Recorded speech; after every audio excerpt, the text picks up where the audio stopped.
haven't seen. Taking all the life, it hits the spot. Walking on fantasy. So take me, baby, take me to a state of mind that's made up, baby, that's made up all that we find.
Test the waters, oh, it's hard. I think we're getting close. Racing through the waves, I want to be where nobody knows. Take me, baby, take me to a state of mind that's made up, baby, that's made up all that we find. Electric, feel it in your hands. Hypnotic, watch our bodies dance. Happiness, this is where we stand.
To the baseline.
take my hand and we'll go away to a different place, float on air and we'll hide away.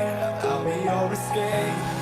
Look up and feel the shifting winds tossing us around again. Hold tight, get ready to begin and just levitate.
No control over where we go, but we don't care to know.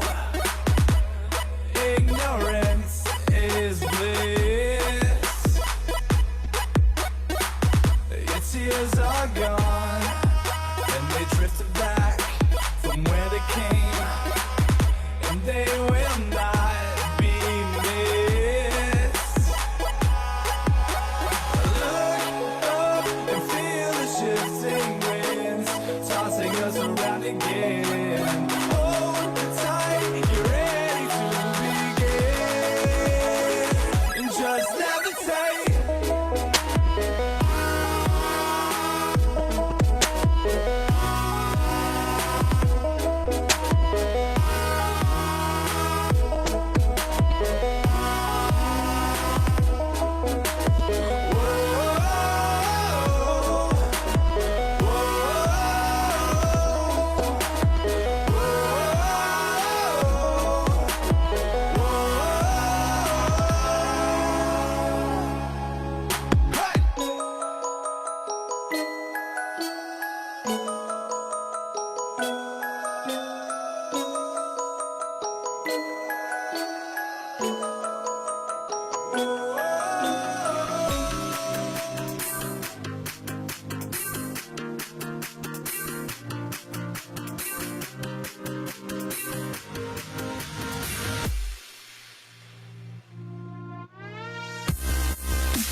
A very good morning to one and all. On behalf of the KETS Vaze College Autonomous, I heartily welcome all the participants to the second innings of the National Web Conference on Cricket and Popular Consumption, Tales, Champions and Representations organized by Department of History.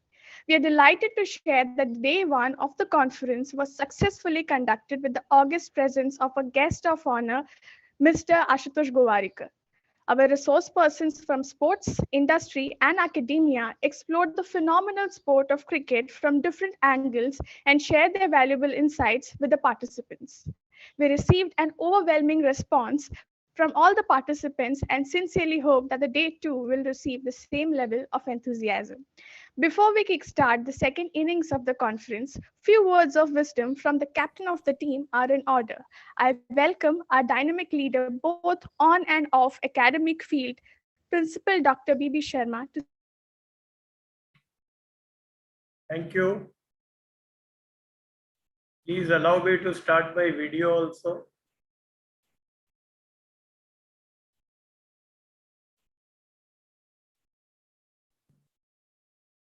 So you just have to press on the icon. No, it's not getting on. I've tried that. Yes, now it's coming. So you're visible, sir. Yes, Visible and audible. yes. Now Please it was. continue. Yes. Thank you. On behalf of Vinayak Ganesh Vaze College, Autonomous, I welcome today's guest of honor, Mr. Wasim Jafar, the Indian cricketer. Since 2000, he has been the highest run scorer in Ranji Trophy. I also welcome Vice Principal Professor Preeta Nilesh, who is also the convener of the conference. I welcome CA Vidyadhar Joshi, who is also one of the resource person today. I welcome all the management members.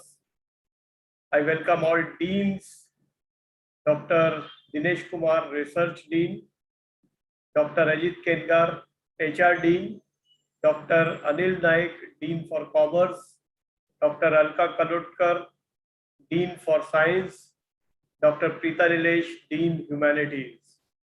I welcome all my colleagues and students to the second day of this conference. Our college organizes many guest lectures and conferences as these give new ideas to the students and the teachers. The conferences are like brainstorming sessions for teachers and students. Well, my role today is to give the introduction of the college to our guest and also who may have joined today. The Kelkar College is 4 times NAC accredited A grade college. Kelkar College was listed in top 20 colleges in India by India Today in 1998. The college was awarded status of college with potential for excellence by University Grants Commission. The college was awarded the Best College Award by University of Mumbai. The college has a star scheme from DBT for undergraduate research. The college has 20 departments, 8 departments with up to post-graduation and 9 PhD centers. The college has usual courses in art, science and commerce and some specialized courses like travel and tourism, postgraduate diploma in perfumery and cosmetology. We have a scientific research center and cosmetics testing center where toxicology testing and formulation of cosmetics is done. The college has GD Kelkar Skill Development Center and Finishing School with Business Lab, Language Lab and E-Learning Lab. The college is very active in institutional social responsibility activities. Our cosmetology department runs a special training in olfactory evaluation for visually challenged. We provide skill development for students and teachers of rural colleges. The Scientific Research Center caters to industry by providing them technology, and it also caters to farmers by providing tissue cultured aromatic oil plants with full buyback policy. I once again welcome each one of you to today's webinar, and I'm sure it's going to be very fruitful for all of us. Thank you. Welcome. Thank you, sir, for your encouraging words. I now invite conference convener, Professor Dr. Preeta Nilesh, Vice Principal and Dean of Humanities, to say a few words. Thank you. Ma'am, the stage is all yours. Respected guest of honor, Principal Dr. Sharma, guests at the webinar, paper presenters, organizing team, faculty, and students. The two-day national webinar that was inaugurated yesterday by Mr. Ashutosh Gowarikar had presentations on various aspects of the sport, including Bollywood, advertising, the role of a sports physio, the gender engagements with the sport, the importance of social media, the importance of indoor stadiums for cricket, as also the rules that govern the game. Today, we have a coach, a psychologist, an analyst, a video analyst, a commentator, an author, and a young cricketer who will share with us altogether different aspects of cricket and present a variety of understandings to us that will make this webinar very rich. But before all of them come in, I have the privilege of introducing to you Mr. Wasim Jaffer, legend of Indian cricket, presently a coach. A man of humble beginnings, Mr. Jaffer moved from playing cricket for his school to playing for the nation. Following a prolific school sports career, including an innings of 400 not out as a 15-year-old, Mr. Jaffer made his entry into first-class cricket and scored a triple century in his second match for Mumbai. 400 not out for a 15-year-old at the Mumbai Maidans is no mean achievement. After a few prolific sessions in the Ranji Trophy, he was inducted into the Indian team against the visiting South Africans in the year 2000. He has scored 2 double centuries in Test match cricket, his first against West Indies at Antigua in 2006 and the other at Pakistan at the Eden Gardens in 2007. In his almost 25-year-long first-class career, Wasim Jaffer bagged records that would make players with much more international experience look pale in comparison. He holds the record for the most matches, most runs, most hundreds, most 50s, most catches in Ranji Trophy history, a true reflection of his ability and skill. He is currently the batting coach of Punjab Kings in the Indian Premier League and was recently appointed as chief coach of the Odisha cricket team. I don't think we could have got anyone better to inspire us and inaugurate day 2 session of the webinar on cricket in popular consumption, Tales Champions Representations. We thank you, Mr. Jaffer, for accepting our invitation today and look forward to a great interaction. For a tete-a-tete with Mr. Jaffer, we have today Mr. Chaitanya Sant. Chaitanya is a history department alumnus of Vaze College who has a master's in communication and journalism. He is a visiting faculty for journalism at several institutions, a TEDx speaker, sports commentator and anchor, having worked with Star Sports Marathi for the IPL and Pro Kabaddi League. He has shared the mic on broadcast with well-known cricketers. Chaitanya was also the commentator for the international series, the ICC Bank Cup between Afghanistan and Ireland. May I invite my illustrious student and co-host of this webinar to kindly take over for a very, very great discussion with our guest of honor, Mr. Wasim Jaffer. Thank you so much. Thank you so much, Professor Dr. Preeta Nilesh. Always wonderful to listen to you. And what an honor, what a morning that we have, that we are going to speak to a legend of domestic cricket, a true servant of the game of cricket. Wasim Jaffer, sir, good morning, and thank you for accepting our invitation.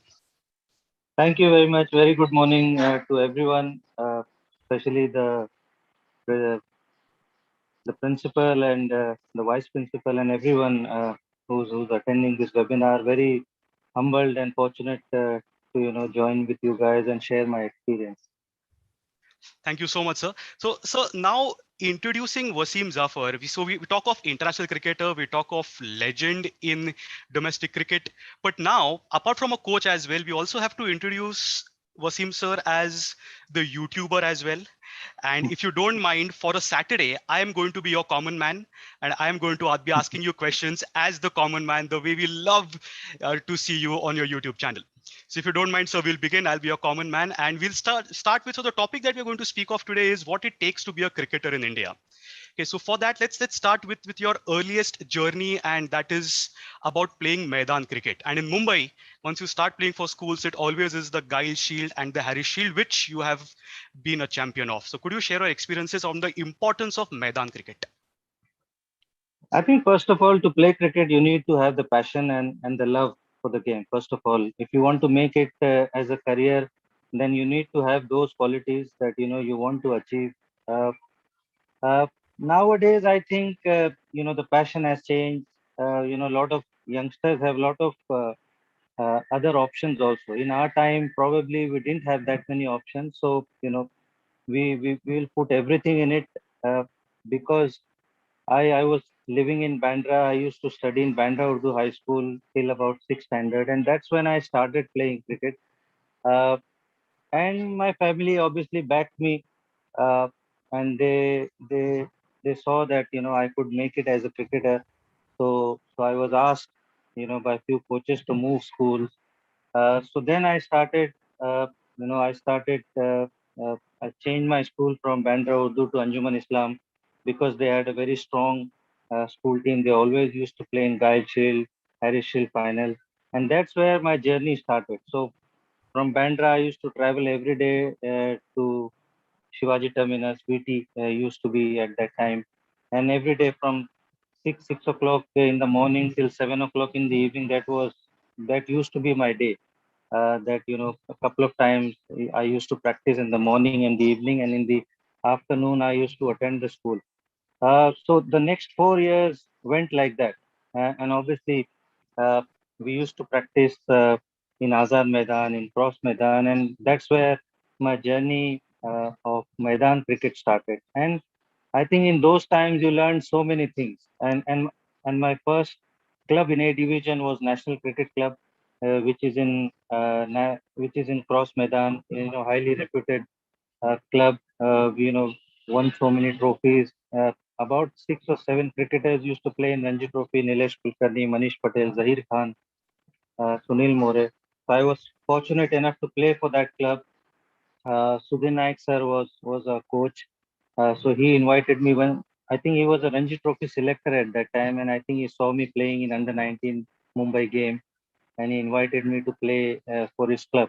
So I was very fortunate, and that's where I think the journey started for me as a Mumbai cricketer, the Maidan cricketer. And I think you learn so many things when you play the Kanga League, the Maidan cricket. Uh, the people who might not have played for Mumbai or who might not have a very big CV as a cricketer, but the tactics and the intelligence that they possess, and you learn from them. You learn so many things, and that's where I feel a Mumbai cricketer, outsmart a lot of other players, from the other parts of India, because how to how to win certain moments in the game, how to get a wicket, how to score runs in certain situation. I don't think the other people learn so much so quickly other than Mumbai. Absolutely right. So that's something that we always believe in Mumbai cricket कि एक बार आजाद और cross मैदान पे fielding और batting कर ली फिर दुनिया में कहीं भी आप फील्डिंग कर सकते हो या बैटिंग कर सकते हो. That's the charm of playing cricket in Mumbai. So sir, with your fabulous performances in school cricket, club cricket, you finally got through the Mumbai team. Your first game wasn't up to your expectations, and it is believed in Mumbai team that if your second match for Mumbai that you're playing, and if you're not able to perform, then that might be your last match ever for Mumbai. So after not performing in the first match with a star-studded Mumbai lineup, was there pressure when you scored that fabulous knock in your second match? There was definitely, because you don't get, like you said, you don't get too many opportunities. There are people waiting, to take up your place. And I remember going, we were supposed to play in Rajkot against Saurashtra. After my first Ranji game, I think I got 11 or 18, something like that, against Gujarat. And next game was against Saurashtra. Uh, and we were going by train. And I remember telling my brother that while I was on the train that this is the most important game, and if I don't score runs here, I don't think I'll play the third game.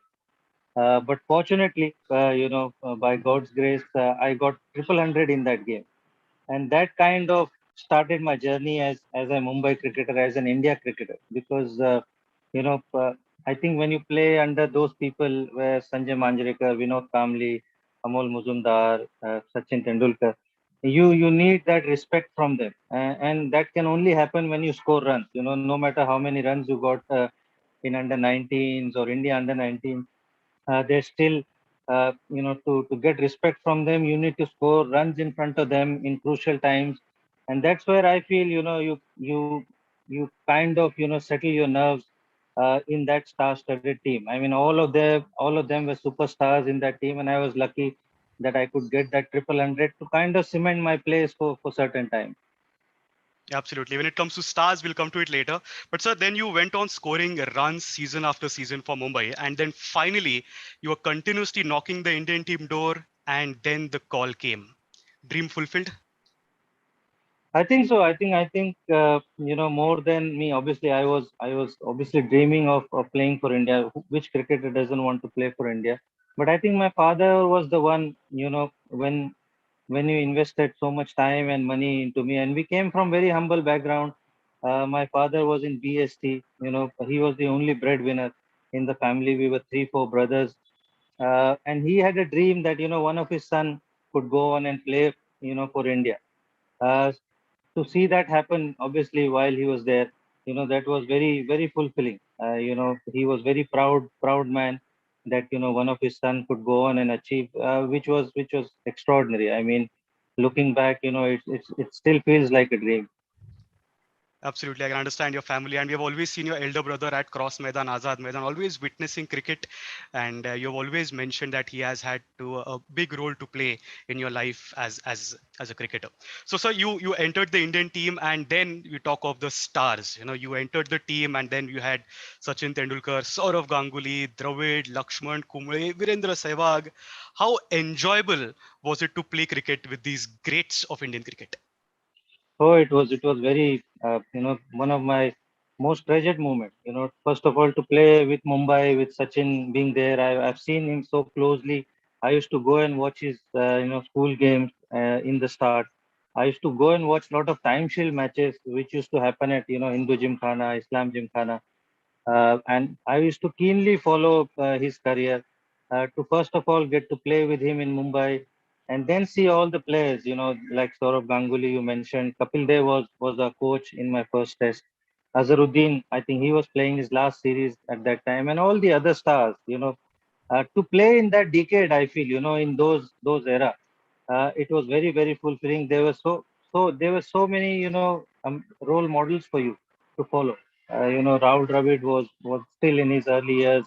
Saurav Ganguly, Lakshman. So there were so many role models for you to follow, and pick up the brains as you play along with them. So I was very fortunate, to share the dressing room and share the India jersey with them. And later on in your career, you also went on to open with Virendra Sehwag. Two different batting styles, different personalities. So how was it to open with Sehwag in a test match? Oh, it was most. I think he was probably the best opening partner that I had, plainly because the entertainment and the fear factor that he would put in the bowler's mind. And I have not seen any cricketer, and I've seen a lot of cricketers, to have that kind of confidence and have that kind of fearlessness at that level. I have not seen with anyone. I mean, a lot of people sometimes fake it, but to have that kind of fearlessness and play without worrying too much and backing your instincts, I feel he was the best. And somebody who's played as a middle order and then to open the batting for India and get close to more than 8,000 runs is simply amazing. And the kind of innings that is played is mind boggling. Absolutely, absolutely. It was always a pleasure to watch the both of you open innings. So, sir, as far as your career is concerned, there's one innings that is etched in our memory, and we go on to the Eden Gardens. We speak of you playing against Pakistan, you opening the innings, just Eden Gardens and playing against Pakistan. The nerves, the steel nerves that you would need to just enter Eden Gardens with that filled crowd, with Pakistan in front of you, and then so you going ahead and scoring a double century. Yeah, I think it was probably one of my best knocks, the most fluent knock, you can say. I mean, not in terms of the runs, but the way I batted. I think I was on the day one. I was 192 not out, if I'm not wrong. Uh, and that didn't happen the same way in Ranji Trophy. I've never were close to double hundred even in a Ranji Trophy. So you can understand that everything kind of clicked. Playing in Eden Gardens, I've scored a lot of runs there in Ranji Trophy, Dilip Trophy. So again, it was very happy hunting ground for me. And to get runs against Pakistan is always fulfilling. I think that was the last Test series that India and Pakistan played. I don't think we've ever played another Test series against them. So it was, like I said, it was very fulfilling. getting runs against Pakistan, getting a double hundred at Eden Gardens, was outstanding. It was close to, nearly a stadium full. A lot of crowds there. So simply amazing.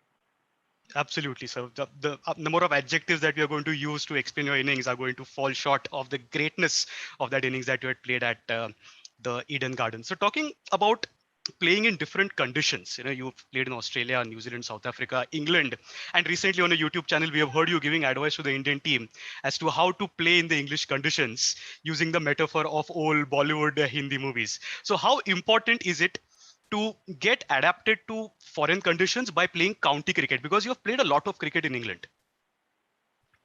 I think it is very, very important. First of all, I think England is one of the places where conditions change so much. From living to London to living in Yorkshire. London is in south, Yorkshire is in north. The climate conditions change so much. The April and May month is so cold and so much favorable to the steamers.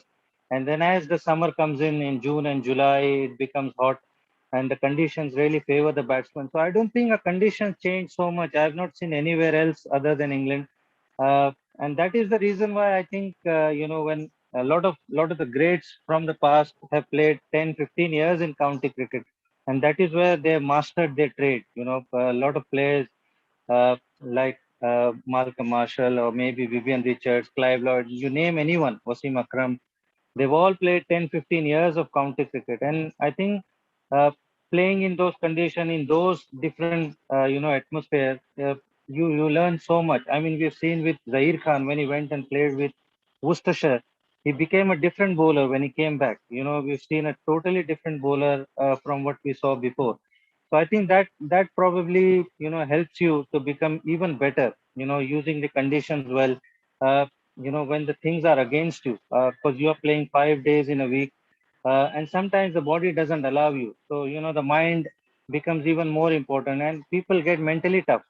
So I think that becomes very important for a cricketer to, push yourself and to play for 4.5, 5 months. I think that is where the mastery or the art that you learn is become very important. But unfortunately, the tight calendar nowadays doesn't allow you, people playing IPL, then there are series after series. So unfortunately, that doesn't happen anymore. But I think it is very, very important. Absolutely, county cricket. And then again, coming back to a little bit of your massive career in domestic cricket, playing for Mumbai, you always had the Midas touch, didn't you, sir? All finals that you played, you won it. You later went to Vidarbha, and there was a lethal combination of Wasim Zafar and Chandrakant Pandit at Vidarbha, who created absolute magic over there. Yes, I think I was very fortunate first of all to play for Mumbai. When you play for Mumbai, you expect to play a lot of Ranji Trophy finals. You expect to win a lot of Ranji trophies, which I did. Uh, but I think I never imagined, when I left Mumbai in 2014, I never imagined that, I'll get to play another Ranji final or I'll get to play another Irani trophy, which was never in my mind. It was just to go out there, have another challenge for myself, to prove myself that, I can still play and get Vidarbha to do well, get their youngsters to do well, try and motivate them, and add value to Vidarbha team. That was the only thing that was on my mind. But having Chandrakant Pandit there, and then what we achieved there in those 4 years was something which I never imagined. And it's a very, very happy memories because when you do something for a state which has never won, it gives you a lot of happiness, to see those Vidarbha people, happy, winning the Ranji Trophy, lifting the Ranji Trophy, Irani Trophy. Those are very, very happy years that, I spent there. Absolutely, they were, because on one side we talk of one of the greatest cricket strategists in Chandu sir, and on the other side we talk of the experience that you have had in domestic cricket. And it was, of course, them who were very successful, Vidarbha, who were lucky to have this combination. So moving ahead and coming to the IPL now, and as the batting coach of the Punjab Kings, you have a relatively young side, apart from Chris Gale, of course. So how big the role of the IPL has been as a breeding ground for young talent?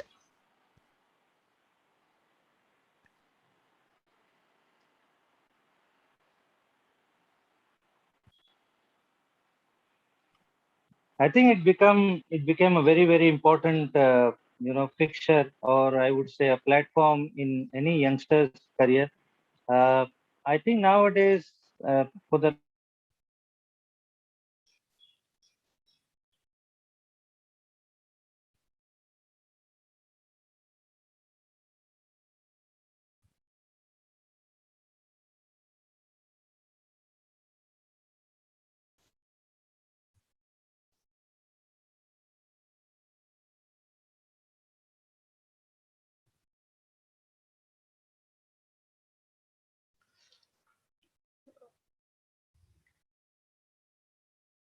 Mithil, you give me an update. Yeah, Yes, Sir is back. Yes. Wasim sir, please continue. Yes. I think we lost you somewhere. Your mic is on mute. We're talking of IPL as a breeding ground for young talent. Wasim sir, you're on mute. Yes, sir. Go ahead. Yeah, I think nowadays IPL has become a very important tournament. In any youngster's career, and rightly so. I feel the time has changed. When you perform against some international players, some international quality bowlers or batsmen, uh, you you definitely possess potential. You got temperament. So you are fast tracked into the Indian side. I don't think it's wrong. The only thing is that obviously you want to be fast tracked into the same format. That is the only thing. You can't be fast tracked into the and one day side or maybe a test side. You can be looked up to as somebody who's got potential, and then you need to prove yourself in the same format. That is the only thing. Uh, I feel sorry for the guys who score, tons and tons of runs in Ranji Trophy and take wickets, but they still don't get their opportunity because I still feel, it takes a lot to perform in Ranji Trophy. Somewhere where there's not many people watching, you need to, motivate yourself to do well. You need to be determined. It's not an easy task to score 800,000 runs or take 40, 50 wickets, so it's not easy. But I feel sad for those players who year in year out, put performances but still get ignored. But I feel that now that times have changed, those players once they perform in the Ranji Trophy or domestic circuit, they need to play IPL also. That is the only challenge. Somebody like I can give you an example of Shubman Gill or Prithvi Shaw. They had very good first class season, but they were lucky they were picked in the IPL and they got a platform to perform, and they performed there also. So that is the reason why they went ahead and played uh, for the Indian team. But the other guys probably are not that fortunate. They put in performances, but they rely on the auction to get picked. But when they don't get picked, I think they get ignored somewhere. And the selectors, they look at performances of the IPL, and it has become like a slight selection, criteria. You've seen a lot of people. I mean, if you look at Hardik Pandya, for an instance, Jasprit Bumrah, or Rahul Chahar, I mean, they kind of didn't had any very, solid performances in first class cricket. But because they, showed their potential and talent in IPL, they've been fast tracked. There are so many. Natarajan, you won't have picked him for his first class cricket, but the way he's performed, in IPL, he he debuted in all three formats in one season. So that never happened. So I feel that those players look up to IPL as an opportunity, and rightly so. I don't think there's anything wrong in that. The only thing is, you can't ignore first class cricket also. I mean, all those players, even though you give priority to the IPL, but you still need to put, test cricket or first class cricket, a format that you want to do well. You can't just rely on white ball cricket. That is my only thing. That is right. So different varieties of the game being played, important to participate, and you have to do well at all levels.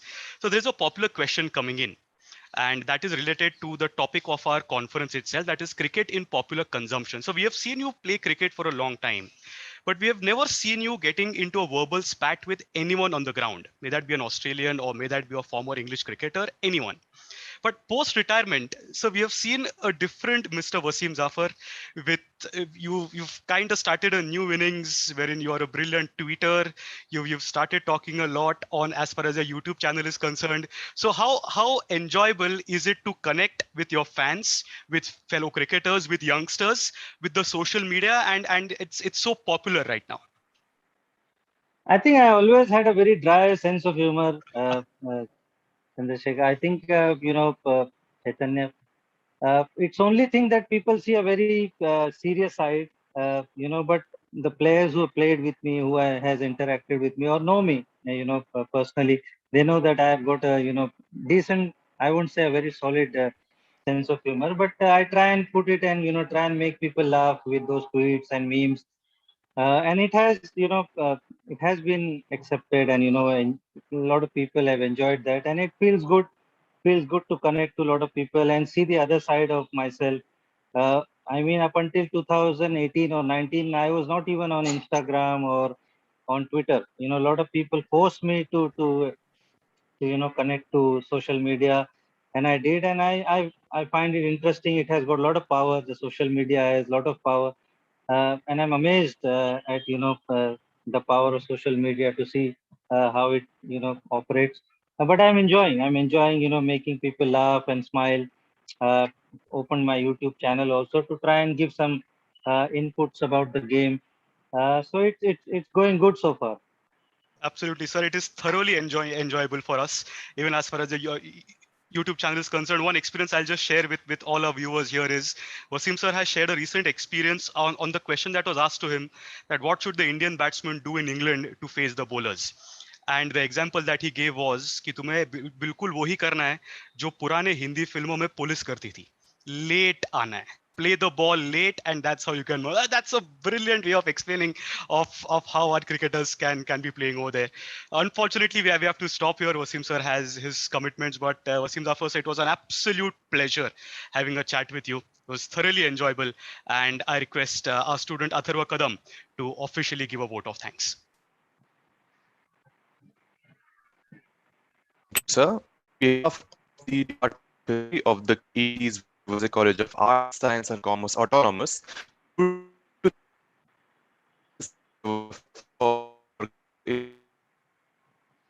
Atharva, I think your voice is lagging. Atharva? and also for sharing the joy of his sport. We also thank the resource persons for most graciously accepting our invitation. We express our sincerest gratitude to the principal, Dr. B.B. Sharma, for being a pillar of support for this event right from its inception. We would also like to equally thank the members of the faculty, the organizing team, and last but not the least, we thank all the students and participants who are present with us this fine morning. With this, we presently move on to the technical sessions for day 2. Mr. Chaitanya, I hand the stage back to you. Thank you so much, Atharva. Thank you so much. I'm sure you're playing in some bad light, but somehow you managed to finish your vote of thanks. Thank you so much. Wasim sir, before we allow you to leave, can we just have you for another second? And I request all the speakers, if you can have your cameras on and we can have a nice group photo. Generally in a conference hall, you would have a camera person, but here our keypad is going to be taking a screenshot. So may I request all our resource persons here, if they can please put their videos on.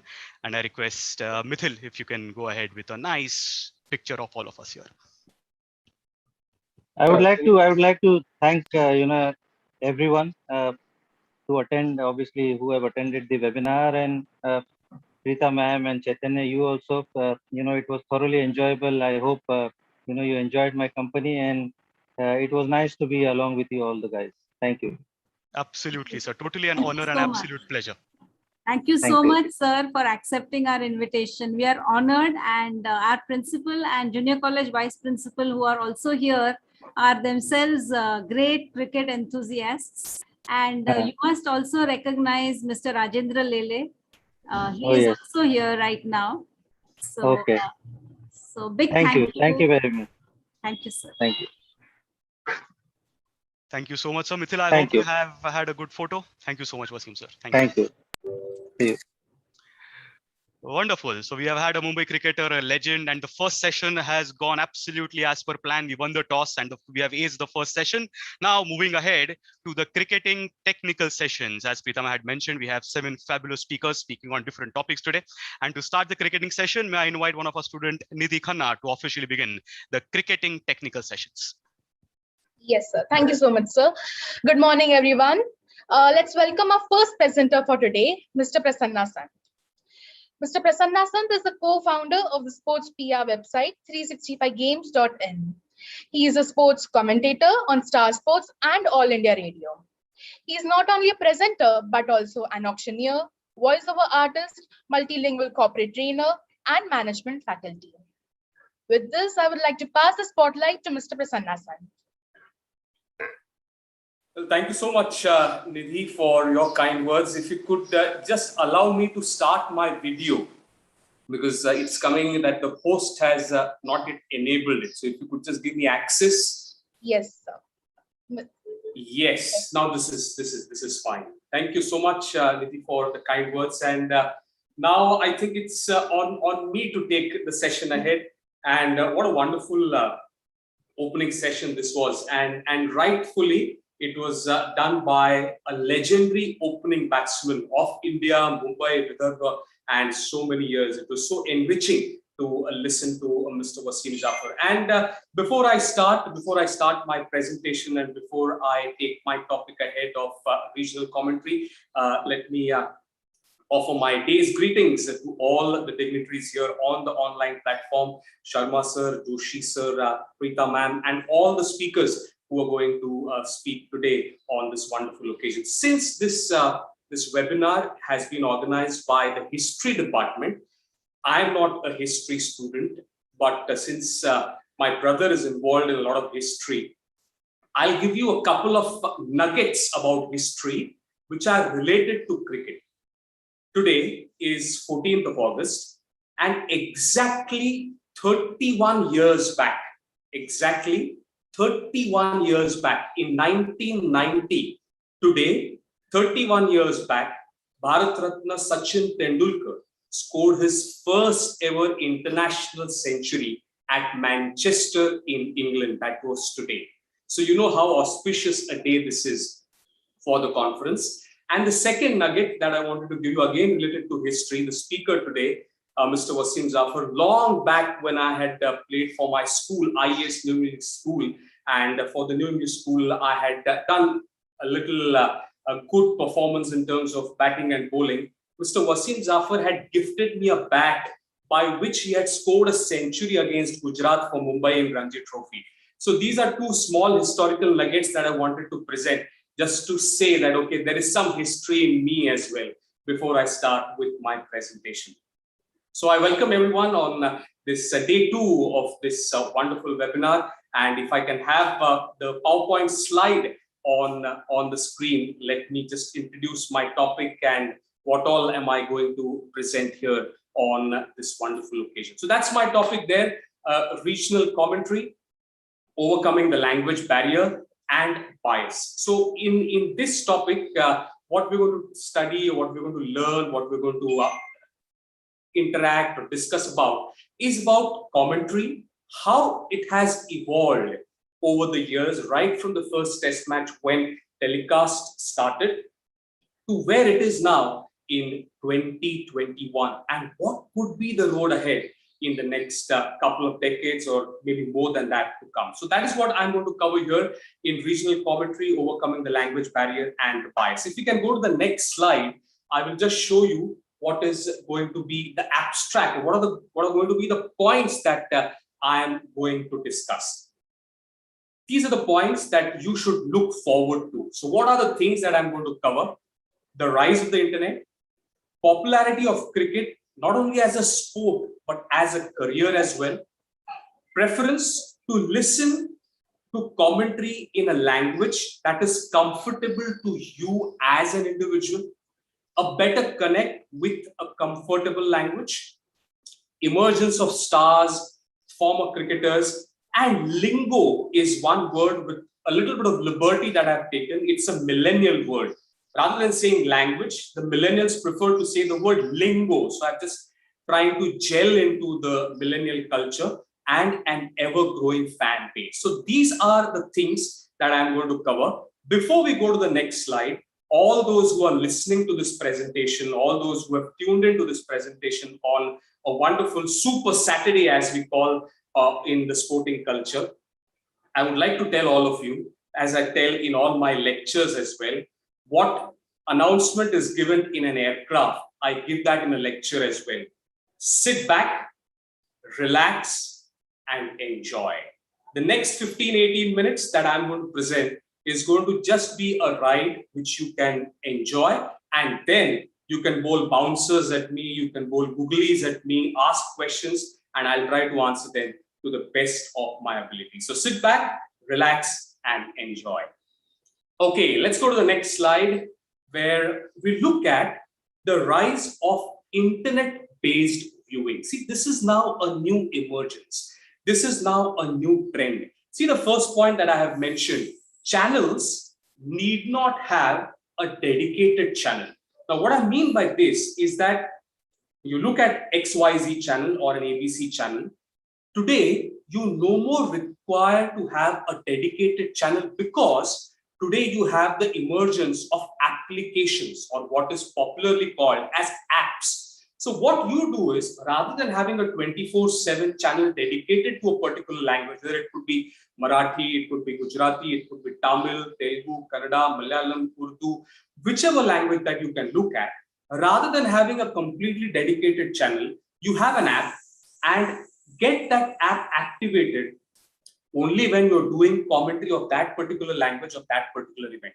Internet has broken all communication barriers.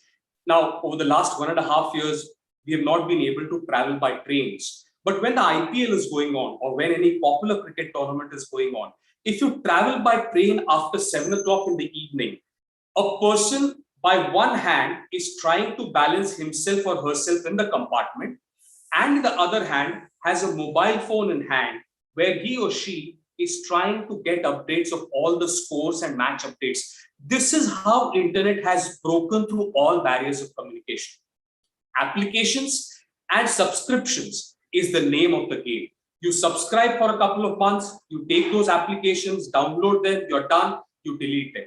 And you will see that all these channels, all these application-based channels are coming up with exciting offers. Now with the IPL coming up in September 19th of September 21, you will see that the channels will keep on giving you offers.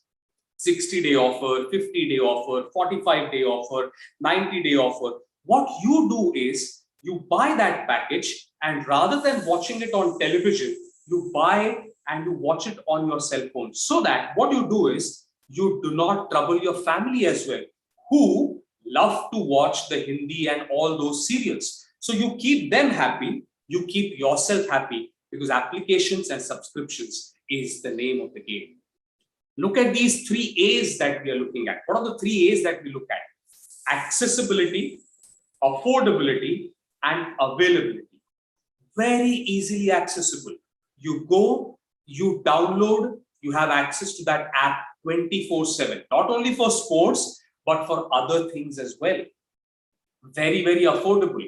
You go to a cinema theater today, you end up spending 300 rupees, 350 rupees for one movie ticket. You go to a restaurant, you end up spending 1,500 rupees there. But these applications come to you for 100 rupees, 90 rupees, attractive numbers like 79, 89, 99, 129. You buy them, you think it is affordable. And then they're available to you 24/7. Through the day, through the night, when the world is sleeping, when your entire home is sleeping, you still have accessibility to an app with your earphones or your AirDops. You put them in and you're listening to rise of internet-based viewing. This is the base on which the regional commentary has built itself on a very, very popular platform, which we will now cover in the next slide. So the rise of internet-based viewing is done, where we can put up the next slide there on our display board. What it tells us is the popularity of cricket. How has popularity of cricket increased over a period of time? Now let's look at a little bit of numbers, because we are looking at researchers or paper presenters, so there has to be a little bit of numerical data as well. So I've put in some numbers as well. An average of 100 million plus. So you can go any number, 100 million plus, unique viewers of the Indian Premier League over the last 2 editions. If you go back, historically, commentary of cricket or any sport was only English. Hindi existed when radio started. So there used to be bilingual commentary, which today still exists at All India Radio, where you have a bilingual commentary, one over by an English commentator, one over by a Hindi commentator. But today, if you look at the Indian Premier League, just listen to the number of language in which it is telecast. English, of course, followed by Hindi, Tamil, Malayalam, Kannada, Bengali, Marathi, and more languages that are emerging in the culture. Now, what has happened is with Tamil, Telugu, Kannada, Malayalam, Hindi, English, of course, Marathi, Bengali, what has happened is these numbers have increased. Now, look at the first game, Mumbai Indians versus Chennai Super Kings, which historically is termed as the El Clasico of cricket. The opening game of IPL 2020, look at that number, friends. Look at that number. 200 million viewers, which alone with English or Hindi language would not have been possible. With the addition of all these languages that I just now mentioned, look at how the numbers have increased. Today, IPL is the biggest T20 league in the world. You go across the world, across Australia, West Indies, Bangladesh, Sri Lanka, all of these countries have their own leagues, but IPL is the biggest T20 league in the world.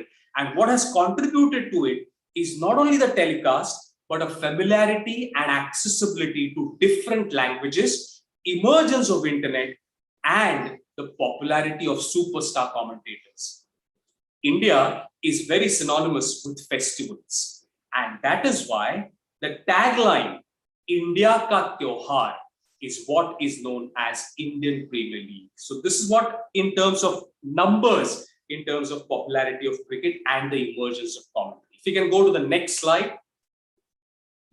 What does our next slide tell us? A language of comfort. This is where we are at the heart of our presentation. A language of comfort. Fans feel a sense of connect and bond in their language of comfort. Now, whatever language you're comfortable with, whether it's a mother tongue or the language that you speak at home, whether you like it or whether you don't like it, when you see somebody speaking a language in which you are comfortable with, or a language which you have been speaking right from day one of your birth, there is better connect and more involvement. You have overcome the barrier and the bias as well. Now, what do I mean by these two B's, the barrier and the bias? There is no more a barrier where, okay, I'm not able to understand English, but I still have to listen to English. No, that option is no more there. That hindrance, that obstacle, that hurdle no more exists today.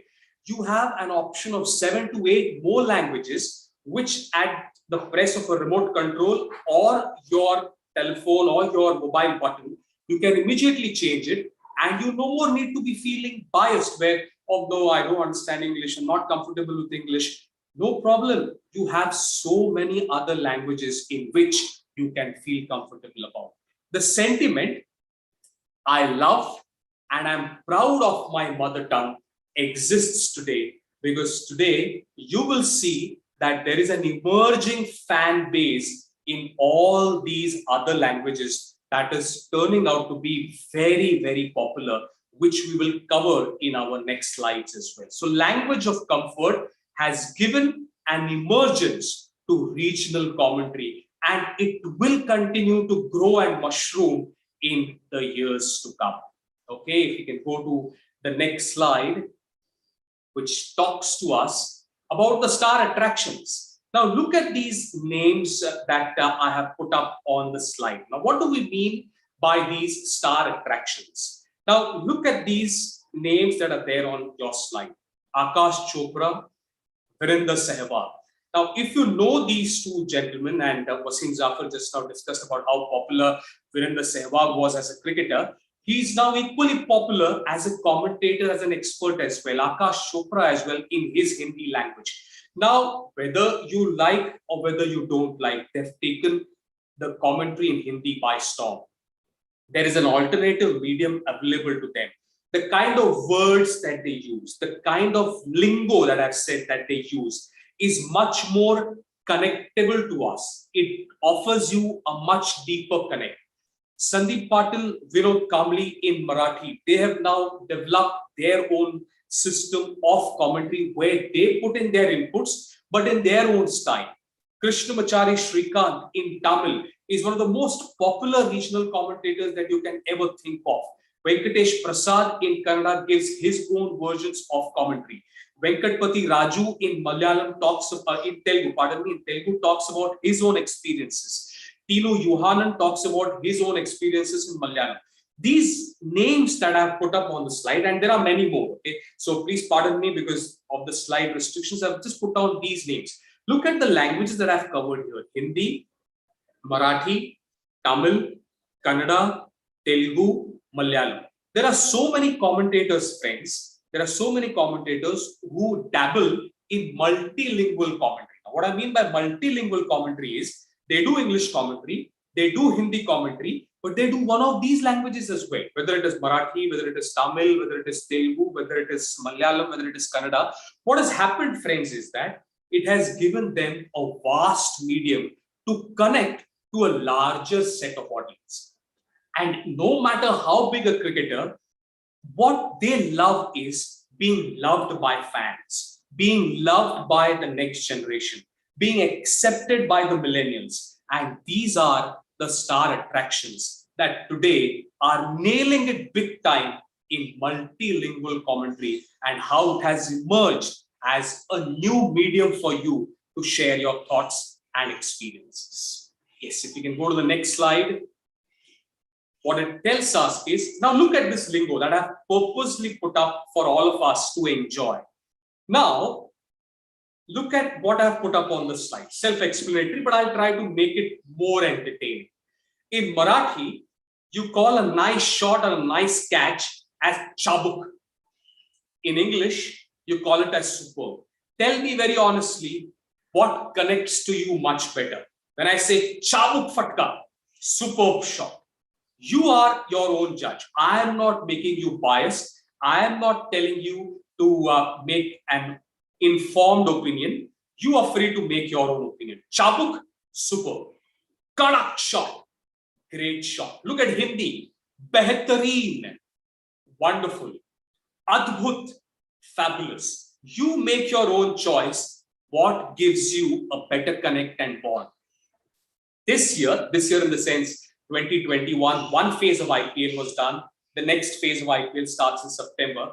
There was one term that got a lot of popularity.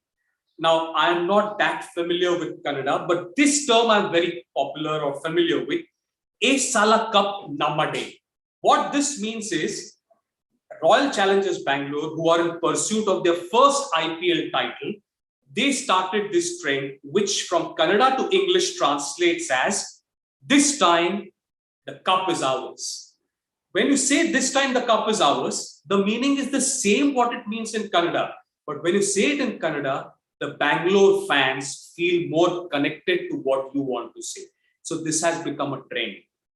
In our Marathi commentary that we did or we've been doing over the last few years, there are these new terms that we've got a lot of popularity on the internet. Bhingri and Pata wicket. Now I'll just quickly explain to you. When you have a spinning wicket or a pitch on which the ball turns really from left to right, you call it as a Bhingri wicket. Now when I say it's a wicket or it's a pitch on which the ball will turn, I've explained it. But when a Vinod Kamli or an Amol Muzumdar or a Sandeep Patil says, or a Chandrakant Pandit says that he Bhingri wicket aahe, this pitch is spinning wicket. Spinning wicket gives you the same meaning, but when you say Bhingri wicket, it gives you a more emotional touch. Pata wicket. Pata is like what you have at home, pata, flat bench. So when you have a flat wicket, you can keep on scoring runs. But when I say flat wicket, and when I say a Pata wicket gives you a more emotional bond. This is what regional commentary is doing, friends, today. What is it doing? It's the same language. It's the same expression. It's the same expression that I want to give you to express a thing. But the connect with your lingo that you're saying in your own comfortable language is giving you a far better connect. And that is why those numbers which I've shown you have mushroomed, and now they will keep on increasing in the years to come as more languages grow. Okay, now if you can go ahead, there is a few memories that I've put up for us to just thrive on. So that's why I have put up in 3 languages. Now you have to tell me which word do you connect better? Memories, Athwani, or Yade. You decide which word do you connect to better, because what I'm trying to tell you all is the emergence of regional commentary in cricket, and not only cricket, it's growing in other sports as well, but we will stay to cricket. So a few memories that I've put up, which we will cover in the next couple of minutes. Yes, please, if you can go ahead. Now, these are 2 memorable events that I have been privileged to do, where the 2 masters, the little master, if you can go on internet and just search Mr. Sunil Gavaskar speaking at Kalpesh Kohli Cricket Tournament final prize distribution, a fabulous speech that Mr. Gavaskar gave in Marathi. The best, arguably the best speech that he has given in Marathi. It's available on the YouTube platform. And what happens is, even the cricketers feel a sense of comfort when they speak in their own mother tongue.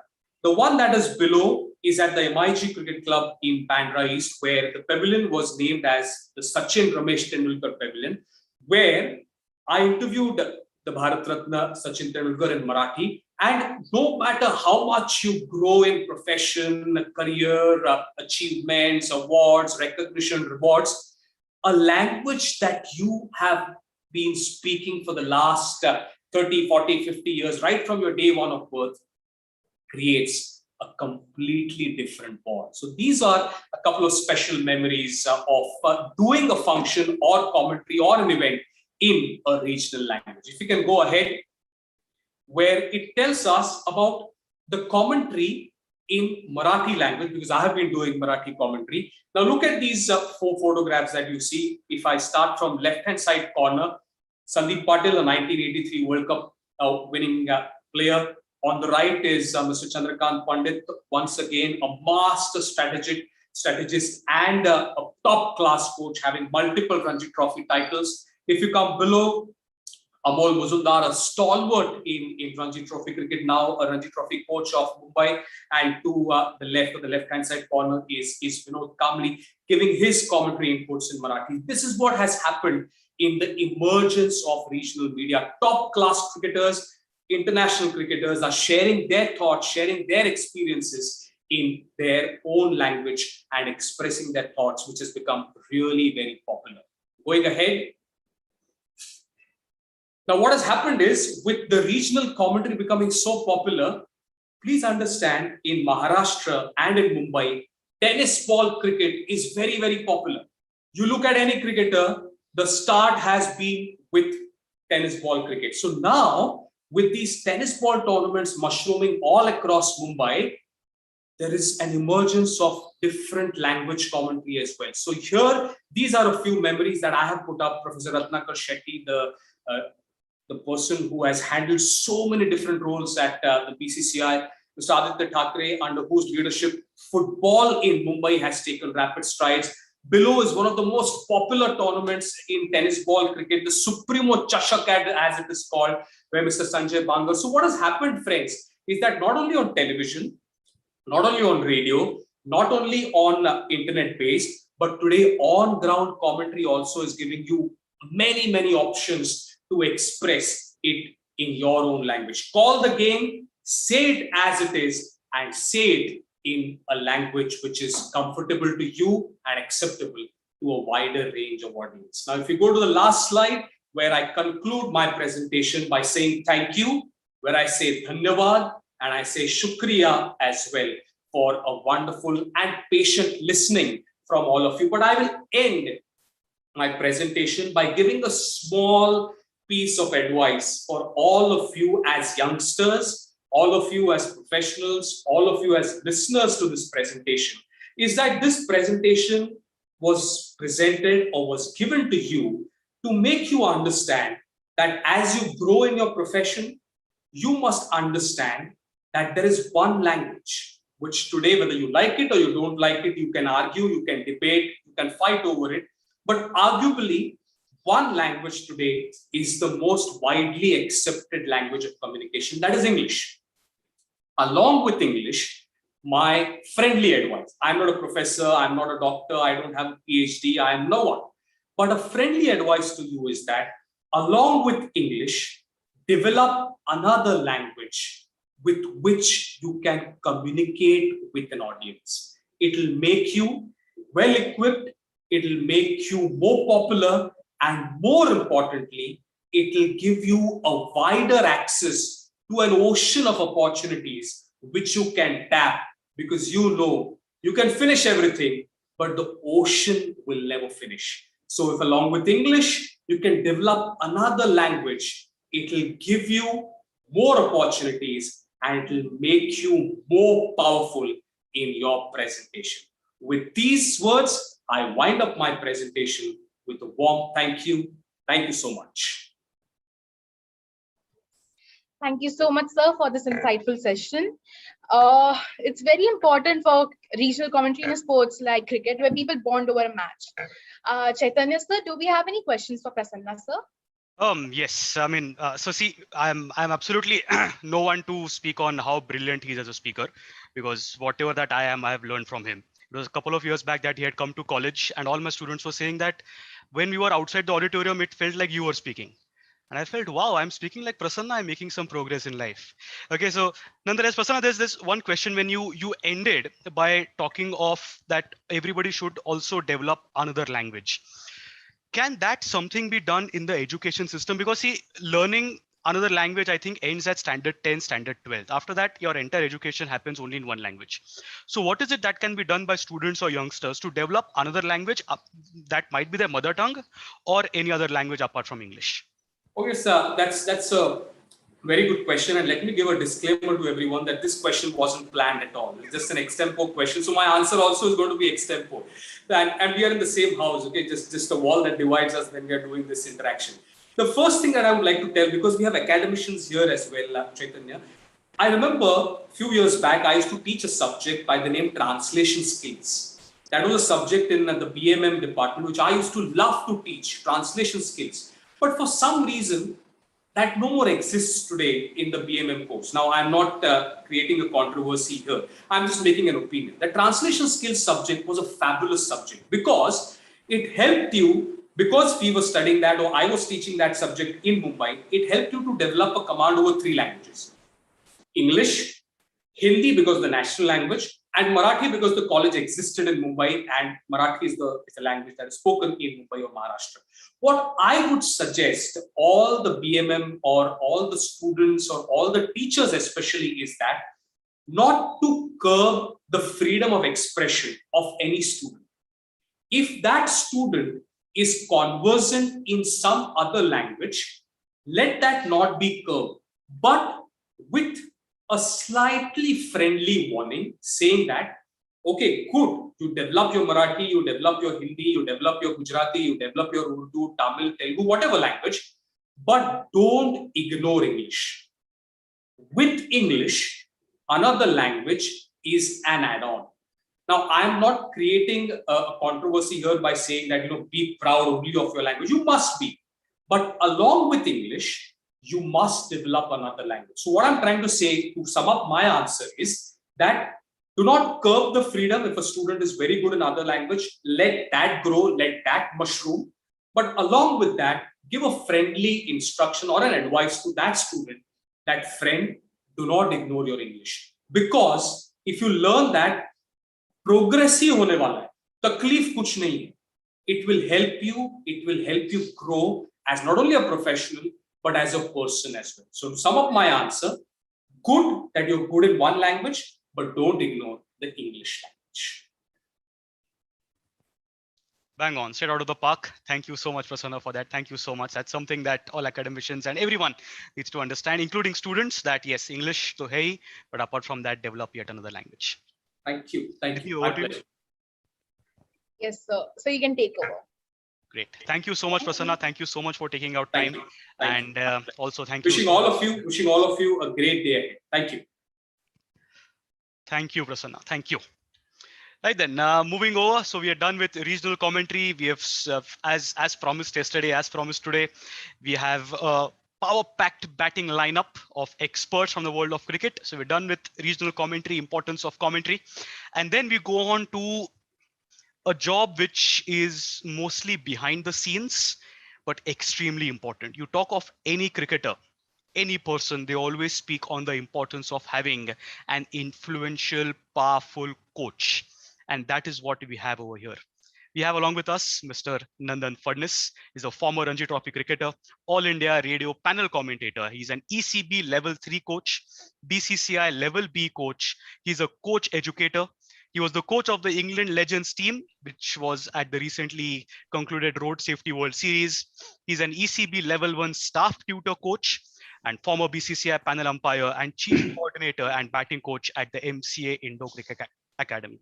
And Mr. Nandan Fadnis, Nandan sir, as what we fondly like to call him, is going to be speaking on role of a coach, planning, strategy, and selection. Sir, the stage is yours. Thank you, Chaitanya. Good morning to all of you here. Coming in to speak after Prasanna's brilliant presentation is like coming into bat after Sachin Tendulkar has got out. So it's a tough ask. Nevertheless, what we are going to speak on is the role of a coach, planning, strategy, and selection. A coach has an array of roles. He's a developer, organizer, motivator, counselor, teacher, planner, and so on and so on. So if we are to talk of all the roles of a coach, I think it will require a separate webinar of its own.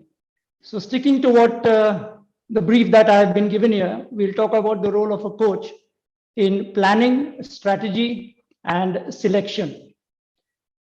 So when we talk of planning, yesterday Preeta mentioned that planning for a 2-day webinar, they've been planning for about 2.5 months. So just imagine when a coach is planning for an upcoming season, which is about say 6, 7, 8 months long, the amount and the extent of planning that will have to go in it. Planning and preparation is the base of anything you do. As the famous popular saying goes, if you fail to prepare, be prepared to fail. So planning is the crux of everything.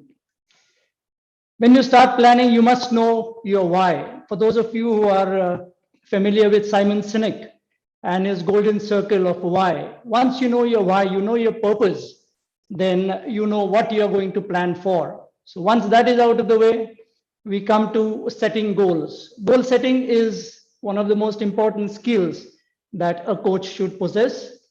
You set goals not by yourself, but in conjunction with your coaching team, which includes your fellow coaches, your physiotherapist, your strength and conditioning coach, maybe even your manager if you have a full-time manager. So you set goals, and most importantly, with the players. The players have to have a say. Players have to have ownership in setting goals. The goals will be team goals and individual goals. So for example, if you're coaching a Mumbai side, then your goal is to win the Ranji Trophy. For Mumbai, it's always winning the Ranji Trophy. So if you want to win the Ranji Trophy, say in the month of February or March, then you want to win the Vijay Hazare Trophy, which is the one-day tournament. You want to win the Syed Mushtaq Ali Trophy, which is the T20 tournament. So you set goals for the tournament, you set goals throughout the season. And then once you have set your goal, you start planning backwards. You don't start planning from the month of June, but you start planning from the month of, say, February or March, which is the end of your season. The Ranji Trophy, then you want to know where you're going to be in, say, the month of January. Then you want to know where you are going to be in the month of November, and then maybe in the month of June. So then you start planning backwards. Once you have set your plan in motion, you want to periodize your program. You can't plan or progress in a haphazard way. It has to be a structured program. It has to be a chronological order that you move in.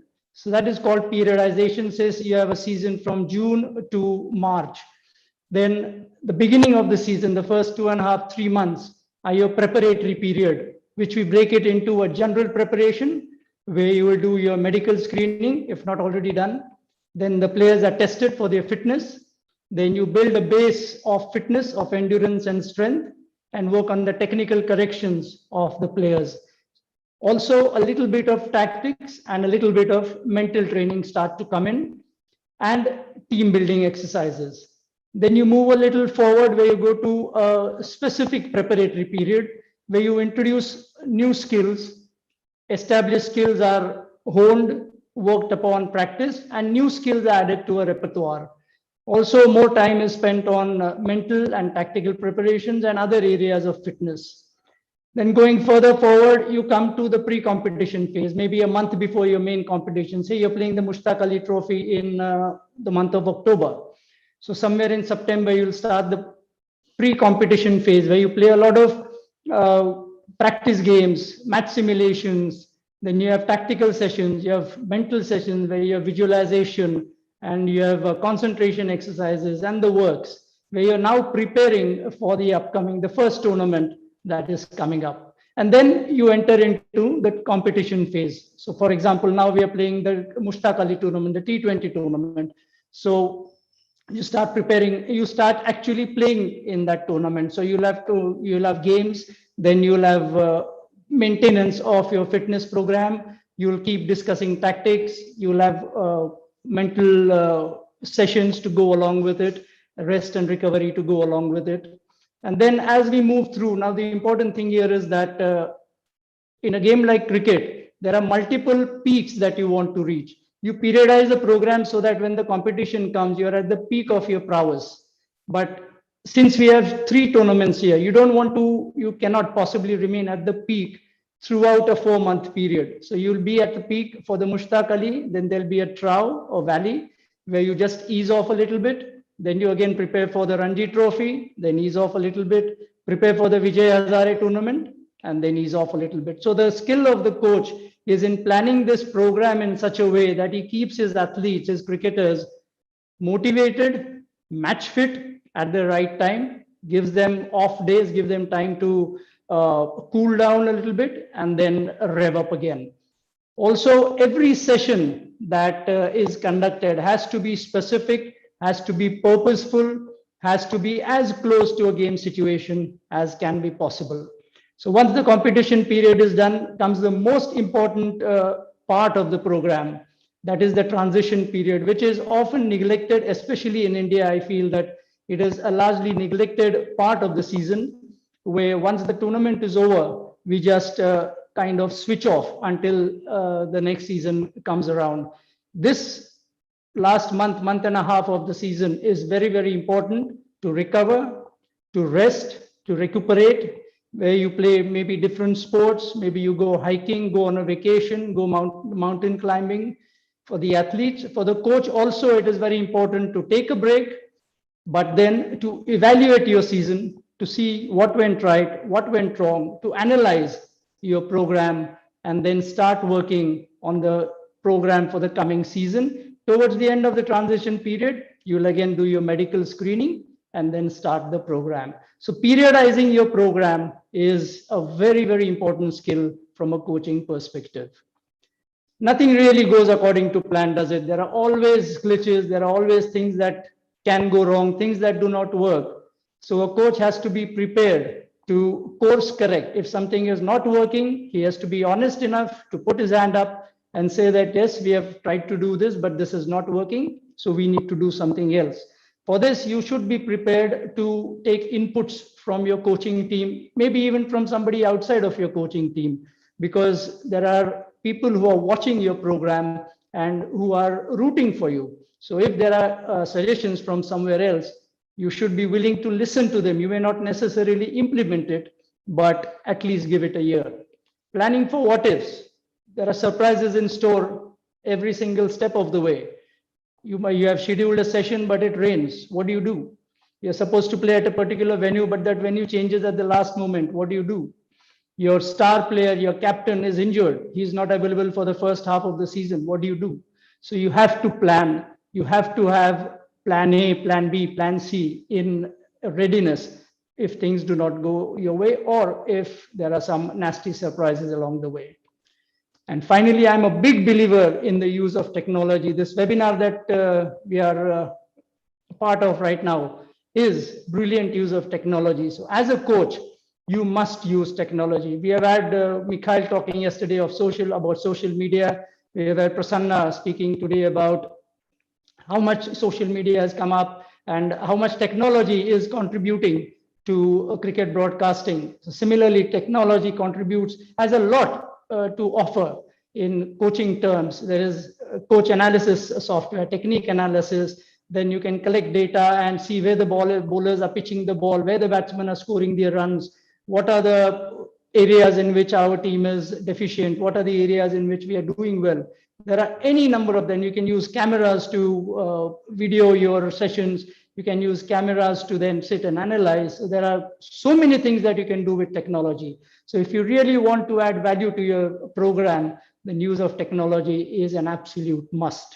And finally, document every single session. Again, we Indians are a little hesitant in putting things on paper. We like to keep it in our heads. We like to say that, yes, I know this, I know what I'm doing. But if you put it down on paper, it doesn't have to be physical paper, of course, it can be on your laptop. But document every single session. So if you're in the month of February, you want to know what you have done on the 14th of August, at the click of a button, you should be able to find out what was the session that you conducted on the 14th of August. So planning is at the root of everything. If you plan well, there is more chance than not that you'll have a successful season. From planning, we move out to the other skill that the coach must possess. Prasanna spoke of Chandrakant Pandit, who probably is one of the greatest strategists in Indian cricket today. He has had tremendous success as a coach at different levels, mainly because he is a superb strategist. He can read the game, he can anticipate the game. That is what you as a coach need to do. You prepare for the short term, you prepare for the long term. India are playing in England right now. So they are preparing for the England series, they prepare for the Lord Test now, then they go to Leeds, they're preparing for the Leeds game. But they're also preparing for the T20 World Cup, which is coming up further down this year. So it's a long-term strategy and a short-term strategy. So what does strategy depend on? How will you strategize? How will you put strategy in place? So it depends on the formats. Yeah, whether it's a 20-over tournament, it's a 50-over format, whether it's a 4 or 5 day format.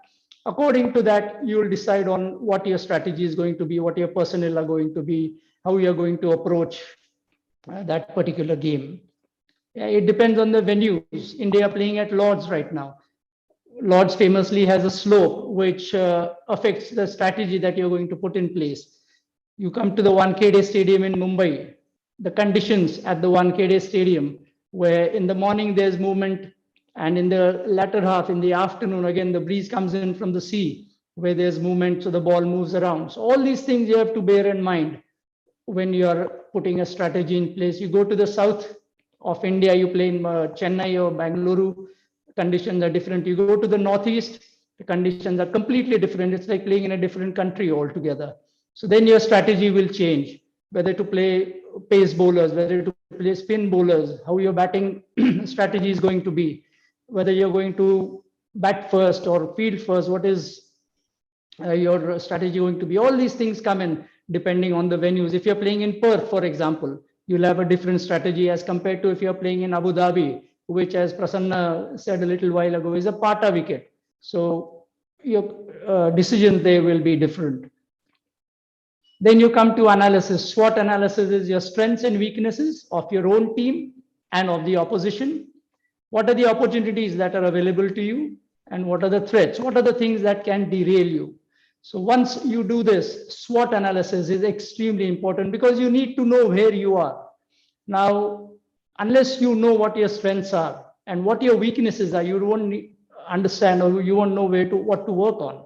Similarly, you need to know what your opposition is all made up of. What are their strengths? What are their weaknesses? And then you can build a strategy along that. I come back to technology, data collection. It's a big thing. I think later this afternoon, Devraj Raut is going to speak on analysis and its role in the cricketing fraternity, which is a huge topic. But the performance analyst is a big part of a coach's coaching team because he's collecting the data. You need the data of what happens at a particular venue, what happens with a particular team, what happens with a particular batsman, what are the areas this batsman scores in. What are the areas he scores in the first power play, through the middle overs, in the last power play. Similarly, you want to know what the bowlers do in the different power plays, what the bowlers do in 4-day games, whether they bowl one side of the wicket, whether they use the short ball and all this. So data collection is a big part, and you have so much data available. You should be able to analyze it, and don't only stop at collecting and analyzing data, but utilize it. You should also be able to utilize it. Take help from your team and utilize that data, because that will give your coaching a distinct edge over somebody else. Finally, you have to understand that in cricket, captain is the boss. In a game of football, Jose Mourinho is the manager who is in charge of everything. But in cricket, though we have a Ravi Shastri, who is the coach of the team, still Virat Kohli is the one who calls the shots. Because once the team enters the ground, the coach's job is only up to the boundary line. Once the team enters the boundary ropes, it's up to the captain. So the captain has to be part of the strategy making unit. He is the one who's going to implement your strategy. So he has to know, he has to have an input into the making of the strategy as well. Don't leave it to the captain alone. Create leadership groups where you have, say, the vice captain, most of the times the wicket keeper, or maybe one or two senior members of the group who will, on the field, be responsible for strategy. Again, if things don't go well, you will have to reroute your strategy. You might have to do something different. If things are, captain is under a little bit of pressure, so this group can then come up and lend a helping hand to the captain. So strategy is, as at the cost of repeating myself, one of the most important skills that the coach should delve on. Then we come to a slightly prickly topic, a thorny issue of selection, where the coach has a limited input, but ultimately the coach is responsible for the team. The team is going to come back to the coach, and the coach has to train the team, the players. So what players come to him, what players he gets is very important. A generation ago, there was a cricketer, Mohinder Amarnath. I don't know how many of the current generation would remember him, but he had famously referred to the selectors as a bunch of jokers for dropping him. Mohinder Amarnath was one of the most courageous batsmen India possessed, but he was dropped for inexplicable reasons. And he had come out saying that the selectors are a bunch of jokers. So whether they are or not, of course, is a different issue. One thing the coach has to remember here is that just as he has been appointed as a professional, there are selectors who have been appointed as professional selectors based on their experience, based on their skills and their capabilities. So the role of the coach here is to work in collaboration with the selectors, not at cross purposes, not against, but with the selectors. So try to be on the same page. Definitely ask for what you want to ask. Put your demands or suggestions forward. Argue with them, reason with them, but remember that the ultimate word is going to be theirs. So collaborate with them. Also with the administrators. As a coach, you should have a clarity of thought. What is the kind of team that you want? What are the kind of players that you're looking at? Whether it's skills, whether it's talent, whether it's character, whether it is a team member, whatever it may be. But you should be absolutely clear what it is that you are looking for in your team. Goes without saying that you have to be impartial. Don't select a player because he's from your club or from your area or from your city. Select a player because he is good. Select a player because he deserves to be in the team. Root for selection on purely merit-based terms. Once you have selected a team, give the players enough chances. This is what does not happen pretty often. We keep chopping and changes. Mumbai, a couple of seasons ago, played as many as 25 to 30 players in a season. Unheard of.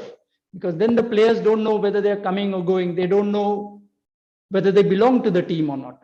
So that is the coach's prerogative to give the players confidence, show the players that he believes in them, give them enough chances, let them fail. Wasim Jafar, who spoke a little while ago, did not get runs in his first game, but he was not dropped for the second game, and he scored a 100 in the second game. Marwan Attapattu, one of the all-time greats of Sri Lankan cricket, got 5 ducks in his first 6 innings in Test match cricket. I don't know what the selectors were thinking, but they did not drop him. They continued with him. They stuck to him. He scored runs and then went on to become one of the greatest batsmen that Sri Lanka has ever produced. So give the players enough chances. Let them make mistakes. Back them. And then there is more chance that that player will come good. Finally, accept your limitation that all said and done, you are only a coach, you are not the selector. So whatever team the selectors give to you, you will have to accept. Once the team is given to you, that becomes your team. So claim responsibility for that team, claim ownership of that team. Remember, in every team, there is going to be 1 player or 2 players who come in through influence, who come in because they are related or connected to someone. That's fine, accept that. But once even that player is part of your team, treat him as a bona fide team member. He is part of your 15. Again, 15 is the selector's prerogative, 11 remains your prerogative. So focus on the 11, let them give you the 15, give your inputs in that as much as you can. But once you've got the 15, then pick the 11 meticulously with a lot of thought, with a lot of effort and energy in it, because what team you select will have a direct bearing on performance. India have kept Ravichandran Ashwin out of the game today. We saw the ball turn yesterday from Moeen Ali already on the second day. Going forward, of course, we don't know what will happen. But if the pitch begins to turn and Ashwin is not in the team, I think India might just lose their selection. So selection, again, though not directly within the coach's purview, a very, very important aspect that a coach has to deal with. Finally, we come to the pressure of winning and the expectations from a coach. There is pressure in everything we do. Hosting this webinar involves pressure. My presentation today involves pressure for me. I want to get it right. So in every aspect, every walk of life, there is pressure. On the coach, there is pressure of winning. There is the expectations from so many people, so many sources. So there are so many sources. There's the association who has appointed you. They want you to win. They want their team to win. Then there are your peers. Then there are your team members. Then your family members. And on top of it, the pressure that you put on yourself is, I think, the highest pressure, the most lethal pressure, because self-created pressure often tends to bog you down.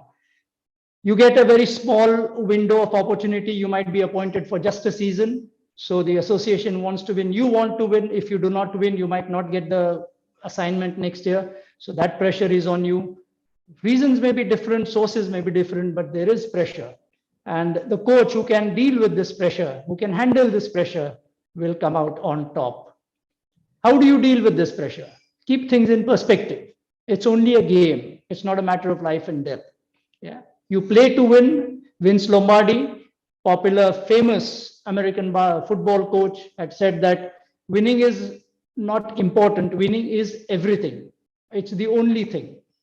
Having said that, you prepare to win. All your planning, preparation goes in wanting to win. But you have to realize that you're not going to win everything. You're going to lose at some point in time. So keep things in perspective. Do the best you can. Sit back, as Prasanna said, then sit back, relax, and enjoy the game. So keep things in perspective. Be realistic of where you are. If you're a Mumbai coach, yes, think of winning the Ranji Trophy. But if you're coaching Tripura, I was the Tripura under-19 coach for 2 seasons. Until then, Tripura had lost almost every game outright.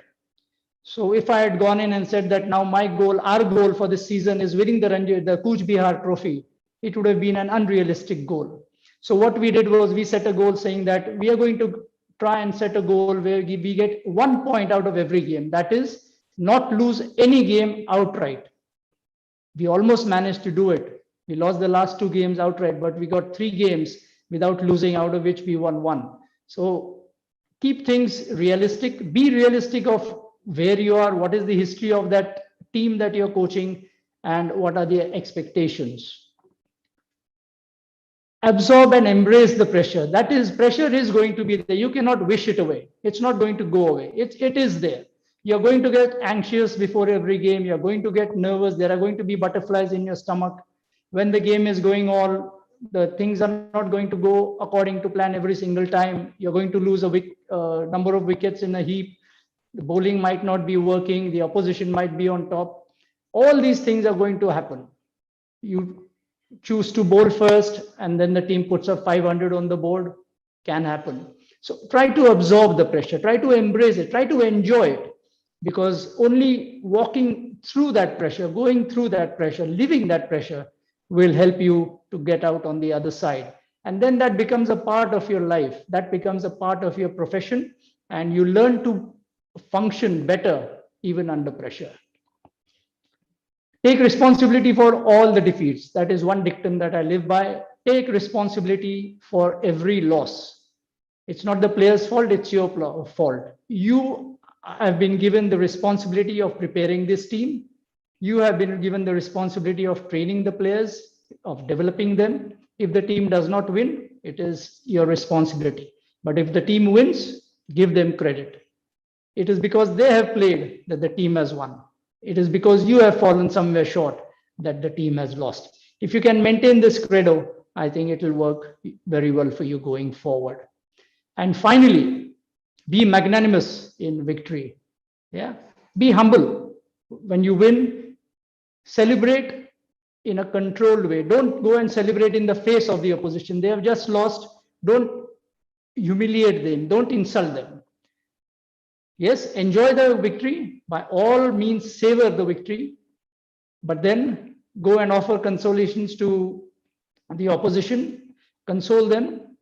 And when you lose, be gracious in defeat, accept defeat. And then go back to the drawing board and see where you went wrong, whether it was somewhere that you fell short or whether it was the performance of the opposition which resulted in your defeat. Coming back to victory, if you want to celebrate, go back to the dressing room and then let yourself go, but not in the face of the opposition.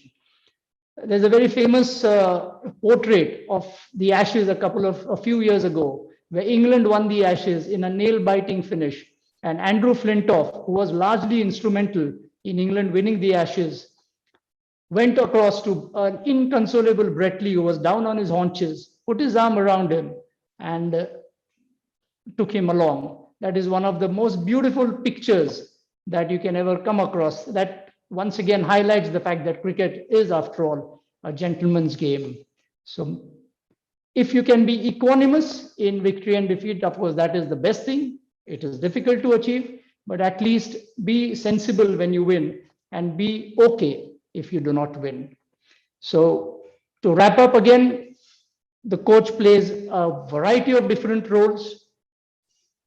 And in playing all these roles, he makes an impact not only on the game of the player, but also on the life of the player. So I leave you with a famous quote by one of the all-time greats of coaching, famous American basketball coach, John Wooden, who said that a good coach can change a game, but a great coach can change a life.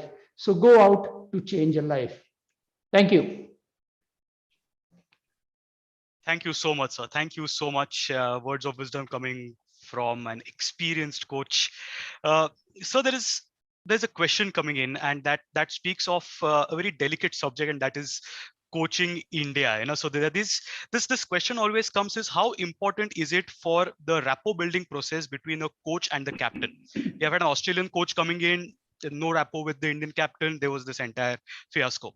We had a captain from North India, coach from South India, did not go well. So how important is the rapport building process between a coach and a captain? It is massively important because these are the two pillars of the team. As I just said, the captain is the most important contributor or the most important person in the team. It's not the coach. Whenever the coach tries to overpower the captain, that is when a conflict arises. So if the coach is very clear, you had John Wright as coach of the Indian team, you had Gary Kirsten as coach of the Indian team. There were no controversies. But you had Greg Chappell as the coach of the Indian team, or you had Duncan Fletcher for a while. Things did not really work well. Or you had Kapil Dev as coach of the Indian team. Things did not really work well. You have Ravi Shastri now, who is very clear. He says Virat Kohli is in charge of the team. Of course, the coach has a massive influence. It's behind the scenes, of course.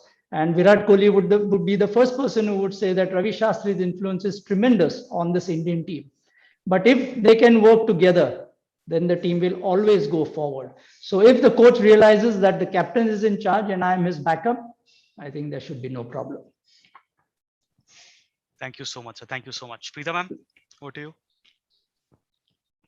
Just wanted to tell you, Nandan, what a delightful presentation that was. And everything that you told us is so much applicable to the institution as well. Yes. Every slide of yours and every point that you made, I mean, we could really understand what was happening, and we could look at it from the eyes of an institution. So Thank you. Extremely important. All those inputs. Thank you so much for accepting our invitation. My pleasure. I just want to tell you one thing. You are from the teaching profession, and I firmly believe that a coach in the main is a teacher. So all of you also are coaches, and good luck to you all. Thank you very much for that excellent presentation. Thank you. My pleasure. As well. Thank you. Thank you. Thank you so much, Nandan sir. Thank you so much. Thank you. Thank you, Preeta ma'am. Yes, then it's time now from coaching. We move ahead to a young cricketer who's also a student. For that, I hand over the stage to our student, Tanvi Vaswani. Tanvi, over to you. Thank you, Chaitanya sir. The next speaker is Mr. Charvak Naik, a student of Vaze College, Autonomous, pursuing BA in Economics. He is a cricketer and a sports enthusiast, and he will be speaking on the topic box cricket, restricted and not restrained. Over to you, Mr. Charvak Naik.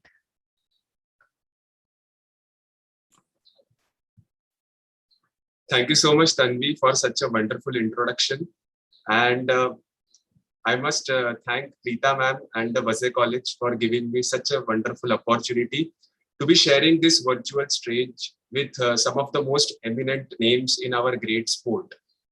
I must say that I really feel privileged to be a part of this conference. One thing which I would like to mention is that I really like the virtual background, which you can see behind me, because I am also a left-handed batsman and a left-arm spin bowler. And the virtual background also depicts a lefty batsman and apparently a left-arm spin bowler. So it is giving me kind of a sense of belonging, and it is very much relatable to me. Now, moving on to my topic, I will start sharing my screen. Okay, so are you sharing? If you want to, you can do it yourself. That's no problem. Okay, I'll do it myself. Sure.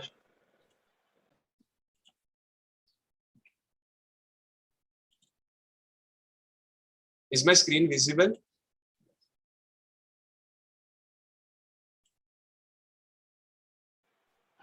Yes, now it is. Okay. So the topic on which I will be speaking and the title of my paper is Box Cricket, Restricted but Not Restrained.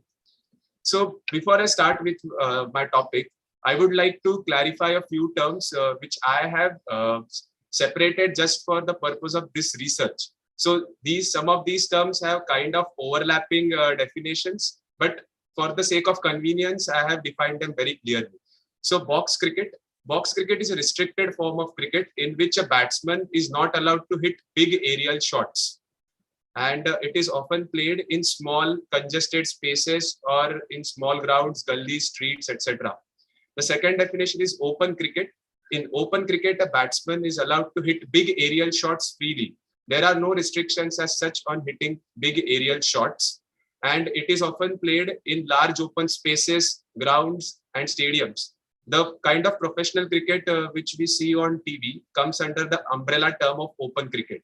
The third term is professional cricket or season ball cricket. So professional cricket includes all cricket which is ultimately regulated by recognized governing bodies such as the ICC at the international level and VCCI and MCA at the national and the regional levels. Professional cricket is exclusively played with the hard season ball. The fourth term is casual cricket. Casual cricket refers to all cricket other than professional cricket. That means the kind of gully cricket which we see in our society, streets, and areas and localities is a part of casual cricket. The fifth term is professional cricket players / professionals. So the players who play professional season ball cricket are called as professionals. And the sixth term is casual cricket players. So these are the players who play casual cricket. In a cricket mad nation like India, almost everyone is a casual cricket player. And all professional players are also essentially casual cricket players because ultimately they have also started somewhere from casual cricket. Now, introducing my topic, cricket is the second most popular sport in the world in terms of viewership. even though it is popular in a handful of Commonwealth countries. Cricket is undoubtedly the most popular and widely followed and played sport in India. We Indians play cricket in many different forms at all possible venues, including grounds, parks, streets, empty spaces, in our homes, and even in our classrooms. And one of the most popular forms of cricket, which is played and enjoyed by casual players in India, is box cricket. Box cricket is especially popular in crowded Indian megacities where the space crunch is a real issue. Box cricket, since its beginning, has evolved to a whole new level in India, and there has been a great increase in its popularity, which is evident from the emergence of local box cricket tournaments. I think that every single person sitting in this audience must have heard or must have seen a poster of a box cricket tournament at least once in their life. So nowadays, these box cricket tournaments are very common. These tournaments are arranged at society functions, corporate gatherings, office functions, and even at college festivals. So overall, the box cricket is definitely becoming more popular. Even the entertainment industry has tried to cash in on its popularity. A few years back, there was a reality show on Colors called as the Box Cricket League. You can see its poster on the right-hand side.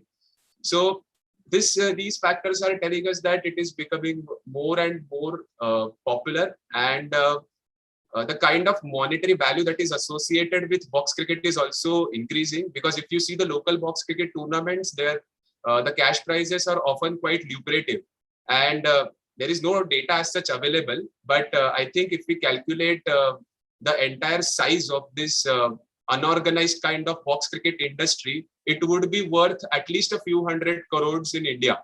Hence, considering this magnitude, it is really important for us to understand the reasons behind people's joy of playing box cricket. So it is very important for us to understand what is it in box cricket which makes it so much captivating. Hence, when Preeta ma'am asked me to speak at the webinar, the core idea behind my topic was, does box cricket kill the joy of cricket? So I have my own perspective on this particular topic, and I could have spoken on it for 20 minutes or so. But then I thought, my perspective is my perspective, and it may not be everyone's perspective. Other people may have different perspectives. Hence, I decided to take a wholesome perspective, and I decided to do a survey. So my survey, this study focuses on cricket players from all genders, levels, and professional skills. The methodology, this research follows an exploratory research design, and it was conducted by using the survey method, and it combines quantitative and qualitative research methods. Snowball sampling method was used to select research participants. There were a total of 61 research participants. A 4-stage questionnaire was prepared with the help of Google Forms, and primary data was collected from the research participants. And this data was subsequently analyzed in the MS Excel 2019 spreadsheet program. So here is some conceptual framework related to my research. So I have created a new concept, that is a new score specifically for undertaking this research. It is called as the Box Cricket Joy Score, or BCJS. So the questionnaire given to the participants contained questions about their enjoyment of cricket. The responses indicating higher enjoyment and interest were assigned higher point values, and vice versa. So it is like a 6-point Likert scale arrangement, and you can see the interpretation table of those scores on the right-hand side. So I made an attempt to obtain a single score which will consider the overall joy derived from box cricket by a participant, and this score was obtained by adding the point values assigned to the responses. The Box Cricket Joy Score is used as a wholesome measure of joy of participants in this research. So these are my quantitative findings. So this is a score-wise analysis of the Box Cricket Joy Score, and these findings are applicable to my entire sample. On the left-hand side, you can see the table. The average BCJS of the entire sample is 5.6393. It indicates that as a whole, the participants enjoy box cricket moderately. However, this is a very, very general number, and in-depth analysis has revealed further trends. So these are some important concrete findings from my research. So 93.4% of the participants have watched box cricket in the past, and 83.6% of the participants have played box cricket in the past. So these two statistics gave us an idea about the popularity and the widespread reach of box cricket. A majority of the participants have actually experienced what box cricket actually is. A significant 75.4% of the participants reported that they enjoy watching box cricket. This is also another staggering number, that is 3/4 of the population said that they enjoy watching box cricket. So it clearly gives us an idea that people do really enjoy watching and experiencing box cricket. However, this does not translate into people actually going to watch box cricket tournaments, because only 29.5% of the participants said that we actually go to watch box cricket tournaments. 60.7% of the participants enjoy playing box cricket. So it is also a considerable number, 60.7, which is more than half. And this shows us that overall box cricket is definitely enjoyed by people and it is popular. This is one of the most important findings of the research, that even though box cricket is very much popular, a large proportion of the participants, which is 77%, they reported that they like open cricket more than box cricket. Despite the popularity of box cricket, still, if we see in general, open cricket is much more popular and liked as compared to box cricket. A relatively very small fraction of the participants, that is 59%, said that they have easy access to an open space, ground or stadium where they can play open cricket freely. So this statistics highlights the lack of open spaces, the problem of lack of open spaces in urban megacities. And 54.4% of the participants said that they play box cricket just due to a lack of open spaces, which means that they are playing just because they don't have any option. They can't play open cricket due to the lack of open spaces. So even though these numbers are telling, these numbers may be slightly biased due to the nature of my sample, because a majority of my sample comes from Mumbai, which is again a crowded megacity. And perhaps the most important finding of this study related to the core idea is that 80.3% of the participants do not agree with the statement which says box cricket kills the joy of cricket. So this tells us that a majority of the participants and a majority of the population does not believe that box cricket kills the joy of cricket. So a large proportion of the participants are enjoying box cricket indeed. In the survey, the participants were also asked to describe box cricket using a few adjectives, and the table for that is given on the right-hand side. So around half of the total participants have considered box cricket to be enjoyable, interesting, and something which requires a lot of skill. Only a small percentage of the participants have described box cricket as boring and an inferior form of cricket. So these descriptions of people also signify that they in general have positive attitudes towards box cricket. Now, I also analyzed the relationship of two demographic variables, that is age and gender, with the box cricket joy score. Again, the tables are given on the right-hand side. So the data was basically analyzed by using statistical tests, and the data shows that the males have a higher average box cricket joy score than females. So apparently males like box cricket more than females, but since I have found that these differences between males and females are statistically insignificant. So we cannot confidently say that males have a higher average BCJs than females, and this difference may be arising due to a chance factor. Similarly, participants below the age of 18 have the higher BCJs as compared to participants above the age of 18. And once again, even though there is a difference, these differences are once again statistically insignificant. So we cannot say confidently. So I also wanted to know about the reasons given by people who enjoy box cricket. So basically, I wanted to know about what qualities of box cricket make it so much liked, loved, and enjoyed by people. So these were the common reasons given to me by people. So first is that it is convenient and it consumes less time and energy. Yes, of course, box cricket is much more convenient. The game duration is shorter. It requires less space. It requires very little equipment, and it also consumes less of your time and energy.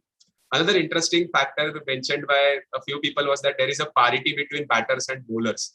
Because if you see open gully cricket, which we play in open grounds, etc., so the rules are always heavily stacked in the favor of batsmen, and the batsmen are free to hit sixes virtually at their will.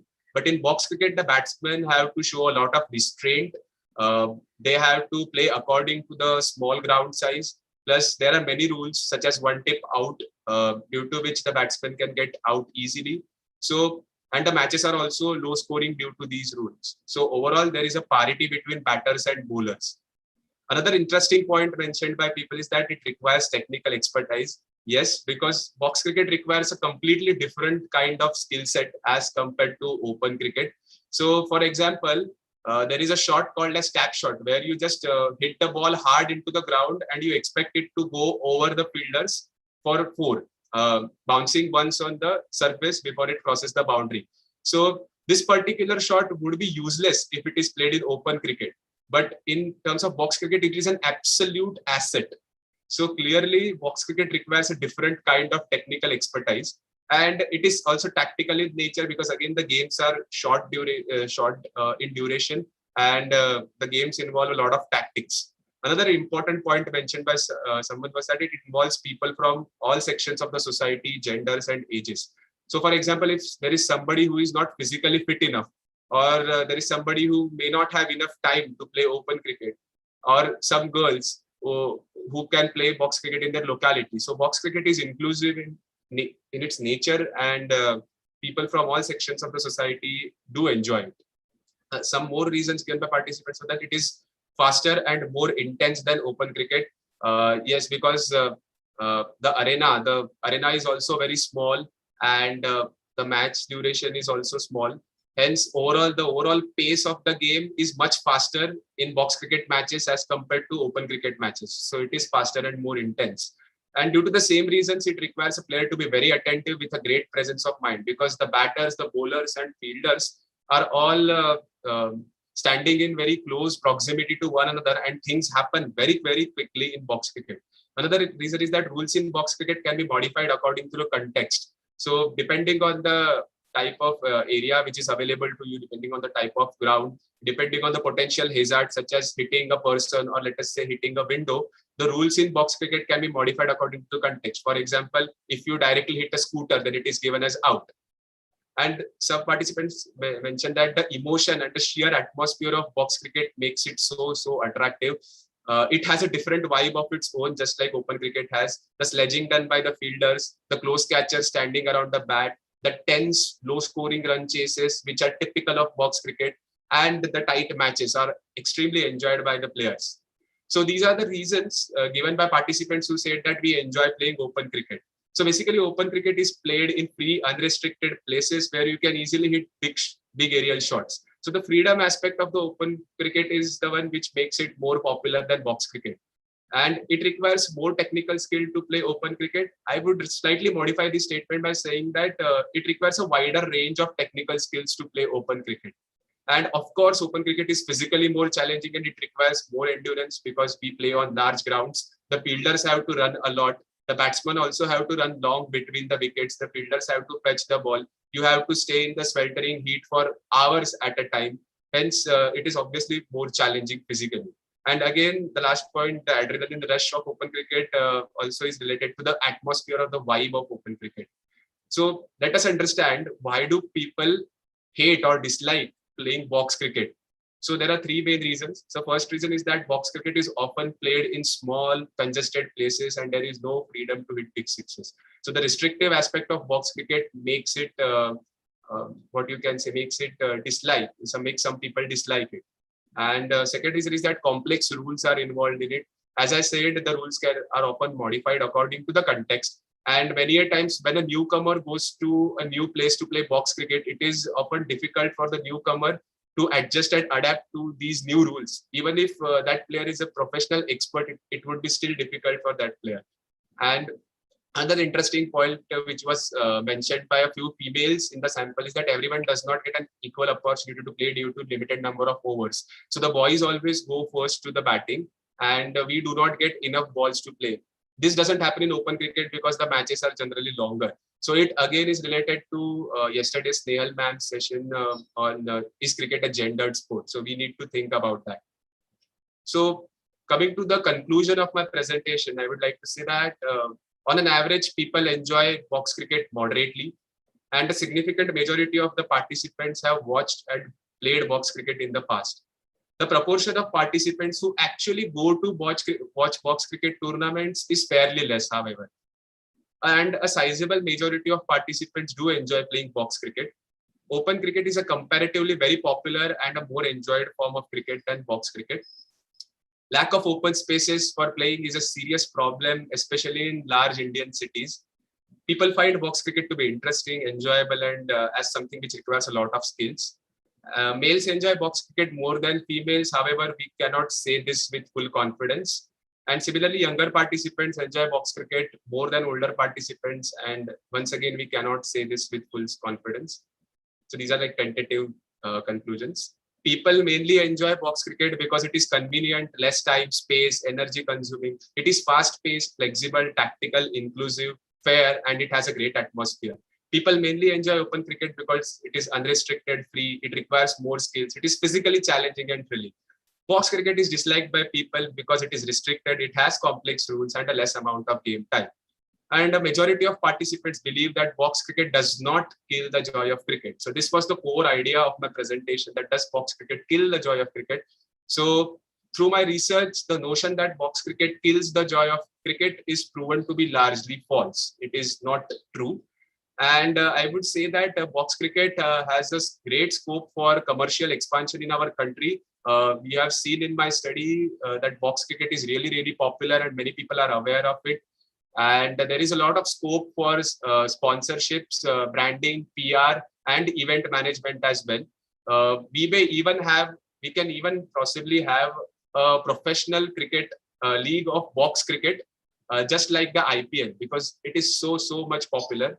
And with this, I really see that box cricket has a really bright future. And with this, I would like to conclude my presentation. Thank you so much once again for giving me this opportunity.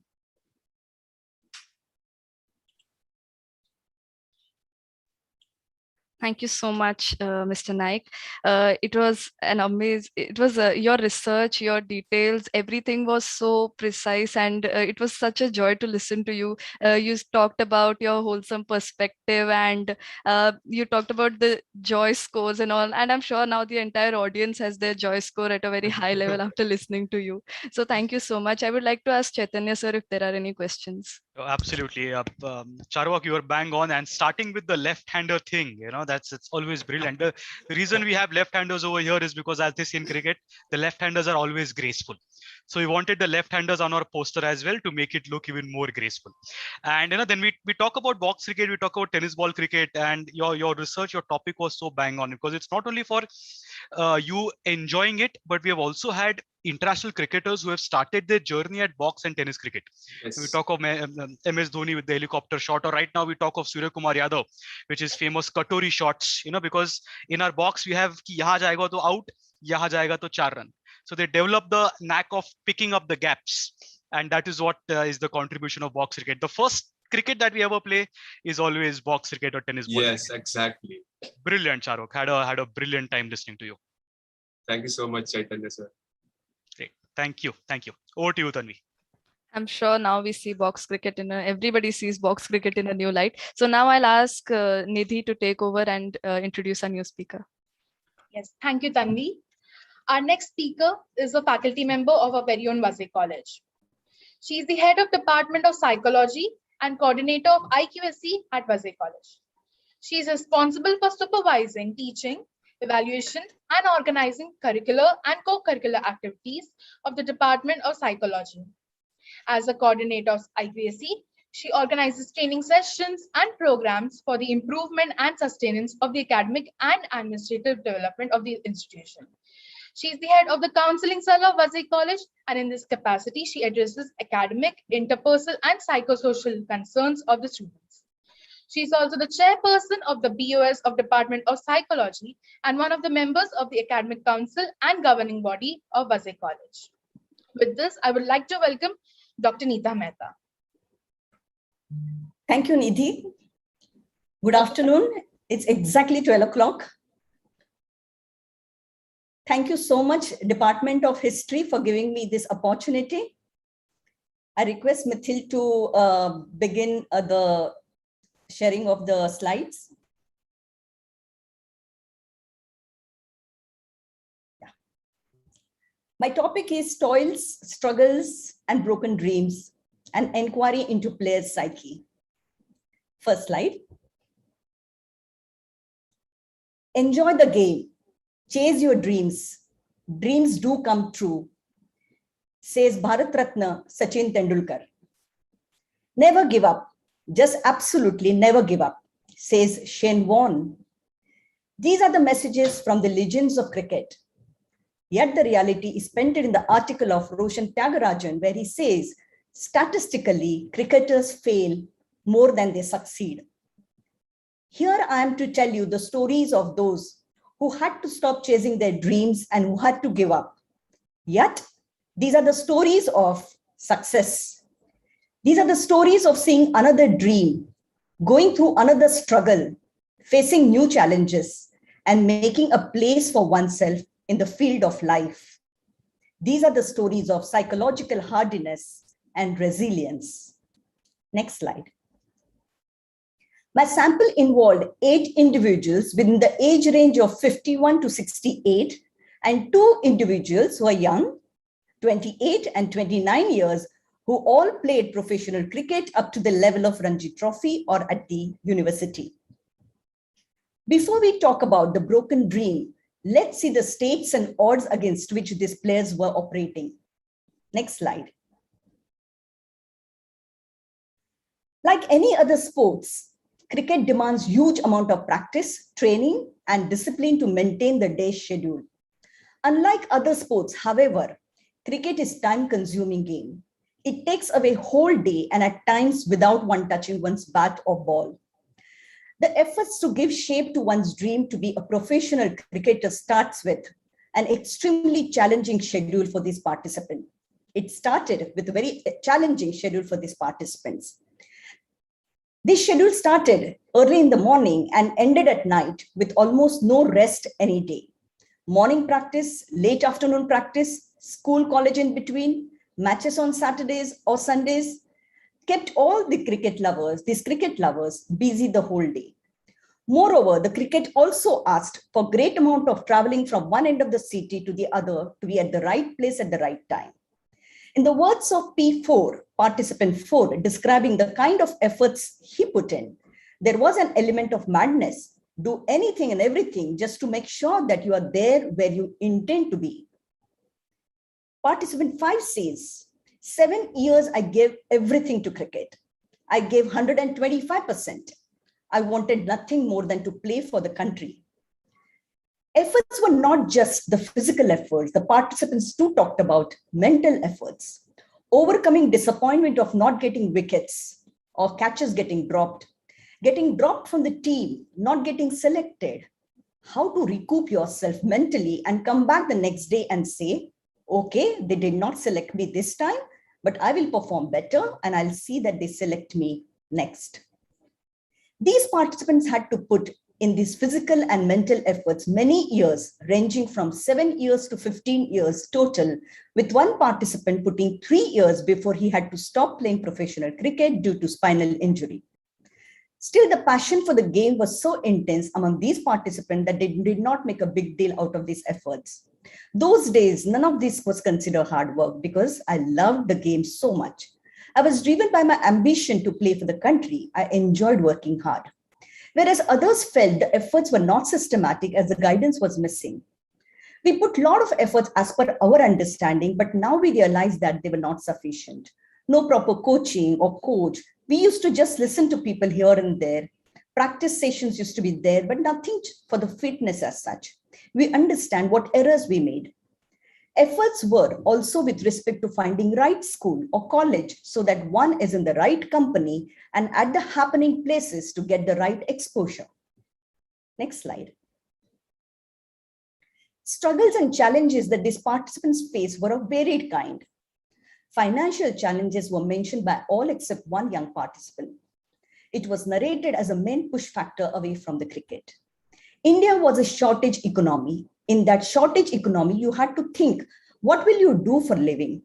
Post 1990, abundance economy came. Now there are opportunities dime a dozen. Those days, opportunities were not there. In shortage economy, expectation was that you come and contribute towards the family income. This is shared by participant 2. When you come from the middle class family, you have to assess where to stop. If you're putting 6 to 7 hours in cricket and then you are so tired, you don't get any time to study, says participant 10. Balancing study and cricket. For middle class families, education is a ladder to success. It is valued immensely. So striking a balance between study and cricket was one of the challenges participants talked about, and majority of them could not really do the balancing, except one, participant 2. Participant 5 says, I did not balance. Till 10th standard, I studied only, and next 7 years, I played. Studied last minute and passed. Then once I stopped playing, I focused on the studies again. I did not think about cricket or play or watch cricket. You can't sell in two boats. The one who shared successful balancing of studies and cricket talked about catch-22 situation with respect to having plan B for cricket. If you have to succeed in the game, you have to give it everything. You cannot have plan B. My downfall in cricket was that I had plan B. In the same breath, he submitted. In those days, plan B was essential. Somebody might say plan B was not a good idea. I think you assess yourself down the line. Only 11 people can play for the country. So you assess, are you among those 11 people? On the basis of that, you then deprioritize and do other things. Competition, stress, and psychological pressure is an integral part of any sport. It poses great challenge to perform, keeping yourself calm and composed. Every time while going for a match, it used to be, runs must happen today. What will happen if I don't score runs? If I can't score runs, then they will not select me. I could not enjoy the game because of stress. But after 24, when I realized that there is no future for me in cricket, then I used to play freely. Then my performance increased 50, 100, 200% because there was no pressure at all. Injury. 4 participants talked about injuries that they suffered as a challenge and how they were replaced by others in their absence. And in the case of 2 of them, it was a major reason for quitting the professional cricket. Lack of information and guidance, luck, parental opposition to take cricket as a profession, peer pressure were also some of the challenges these participants had to deal with. Next slide. After going through so much of toil and variety of challenges, what happened when the dream became elusive? 2 young participants explicitly expressed the difficulty they experienced while coming to terms with the situation. They called that period as one of the toughest periods of their lives. Participant 10 says, it broke me as a person. I was very disturbed for a couple of years. It was my dream and passion to play cricket, and I was successful, and I was good at it. It hurts me right now also. Participant 3 shared his experience saying, I felt bad, it was difficult. My first and last passion was cricket. Even today, my friends know me as cricketer first and then actor. I'm fine, but somewhere deep in my mind, it's still there. In case of rest of them, it appears that the time played its role as a great healer. They did not highlight their feelings, but shared how they coped with the transition. Next slide. Their narration revealed 3 dispositions of psychological hardiness, that is, commitment, control, and challenge. This is a concept given by Kobasa in 1979, and it helps us understand how some people survive in the face of adversity.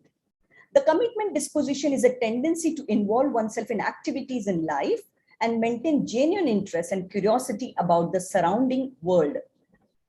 Control disposition is a tendency to believe and act as if one can influence the events taking place around oneself through one's own efforts.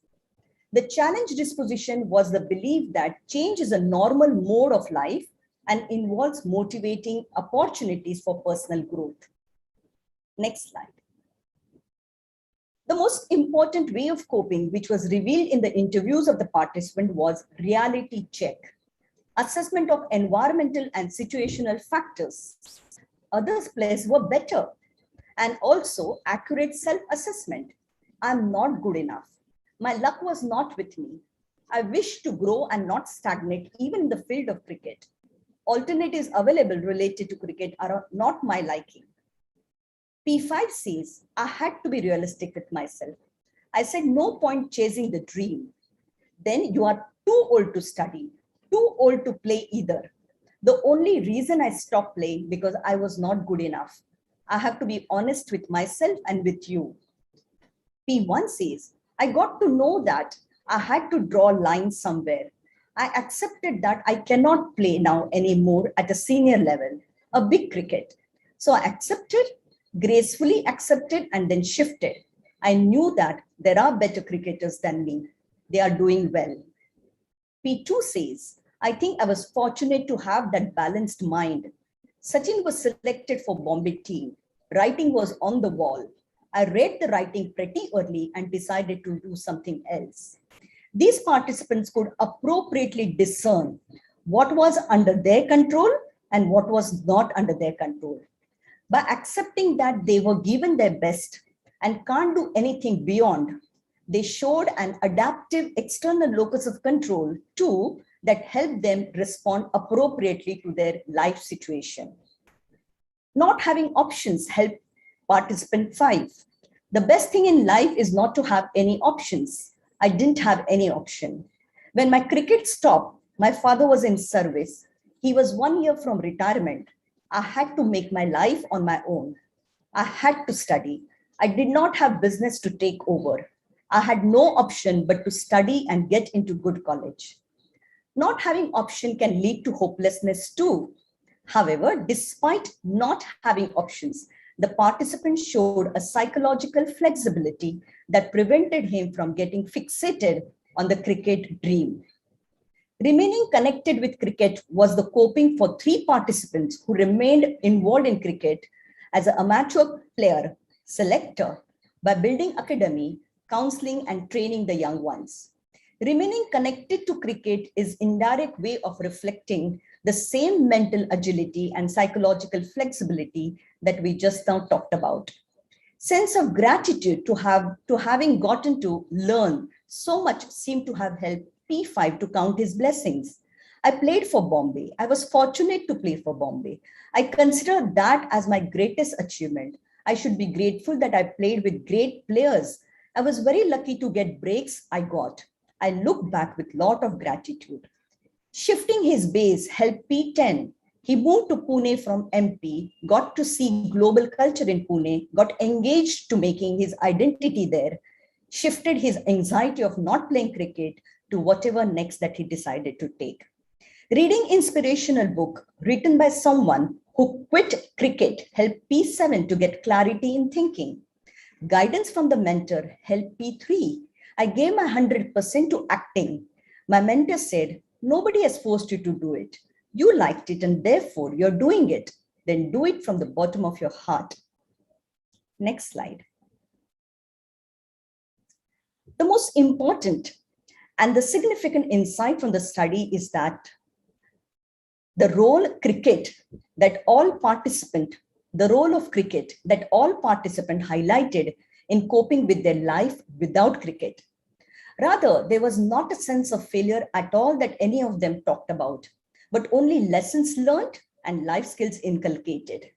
Despite repeated setbacks and eventual quitting of the one's passion, participants did not exhibit helplessness. On the contrary, there was optimism, ever-present deep belief that things will work out and what works out is the best for me. For them, the bad times are temporary. They dare to dream again and started the struggle all over once more. Each participant shared the beautiful slide next.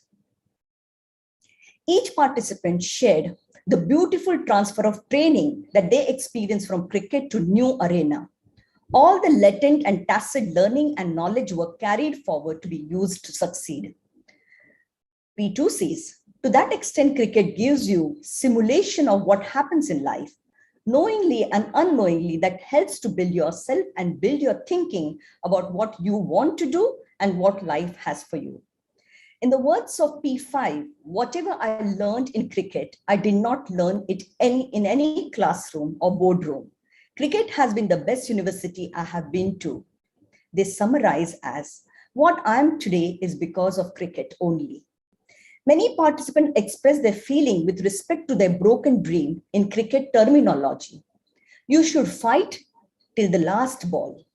That shocked at the age of 31 of losing job, I fought back. You must fight. That's what cricket taught us. You should fight till the last ball. P1 shared. You are only as good as the last ball you have faced. Last ball you got out, that means you have to start from zero again. These are some of the common tales in the game which makes you think. P2 shared. Not to take failure to heart and success to head. Due to cricket, I had developed strength to take failure in my stride. If anything does not go as per your plan, that does not mean everything is over. When I was removed from the team, I told myself, I have a job, but I must do something else too. You could be a star and score 100 today and get out on 0 tomorrow. So always be magnanimous and balanced, and that helps me in my corporate life today. P5 said. Next slide. P4 found cricket teaching him how to disconnect from cricket. In cricket, it was always you focus on the ball that you are facing. You don't think of the past that has gone, or you don't think about the future that is going to come. I guess that helped me a lot in disconnecting. The cricket helps you build power to discern which ball to play and which ball to leave. Cricket teaches you which things to take, which things in life to let go, and which things to hold on to. Cricket taught me. Cricket built character. Dependency of that game is on so many parameters that you may do your best, but your best is not good enough. It is not just your ability, but it's a team game. Your surrounding matters. Pitch may not be good. Given out by umpire when you think you're not out. It builds your character to accept things and move on. Cricket is a game of gentlemen, said participant 3. Because of cricket, you have discipline in your life and patience. If you are coming on 3rd or 4th rank to play, and if first and second opening batsmen are still playing and they are making more than 100, you have to sit whole day. Patience are important. In acting too, patience is needed. Whole day, only one shot takes place. My coach always guided, wish umpire good morning, sir. If you make appeal and then if the player is found not out, say sorry, sir. No point losing temper or patience. Cricket teaches you how to be humble. You have to respect the game. P10 says, you are never bigger than the game. Sometimes you are successful. You tend to think you are bigger than the game. It's never like that. The game can crush you down instantly and you won't know how to get back. Participants also talked about number of skills that they developed from cricket, which are still with them: decision-making skills, teamwork, collaboration, leadership skills. Next slide. To summarize, in the words of participant 10, who had to quit cricket due to spinal cord injury, sports teaches you everything. What I am now has to do with the sports. As a personality, it takes you from zero to hero. You learn sportsman spirit, first of all. You learn to be patient. You learn to persevere under pressure. You learn the temperament. You learn to bear the pain. You learn to fight. You learn to fight with a smile. You learn not to be content with small successes. You always learn to look at the bigger picture. You always learn to get back when you fall. He said all these things in one breath. Cricket seemed to have honed emotional intelligence skills of these participants, especially the skill of not ruminating on the past, but celebrating the present. The findings of the study are limited by the small sample of the study. Most of the participants were in the age group of above 50, which might have limited them in terms of remembering the nuances of all the emotions that they experienced when they had to shift their focus away from cricket. Besides, we cannot ignore the fact that we are talking about men whose socialization, at least those days, might have taught them not to talk about their feelings.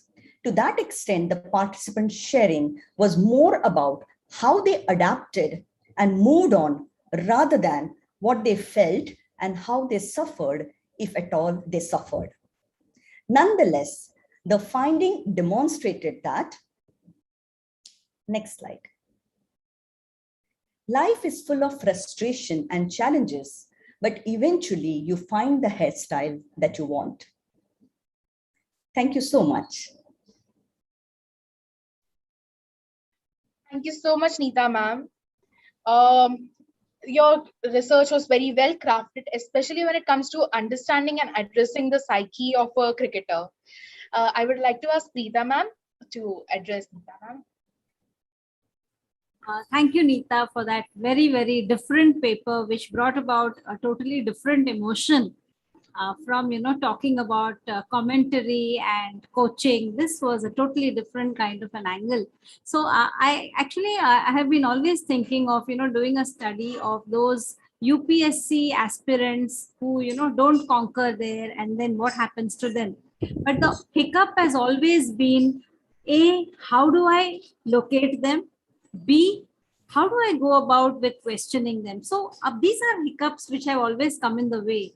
So how did you manage to get whatever number of participants you got for your study? I mean, what were your hiccups and how did you overcome them? See, I started with two people who are into cricket, big way. One is, of course, Charvak, okay, our student.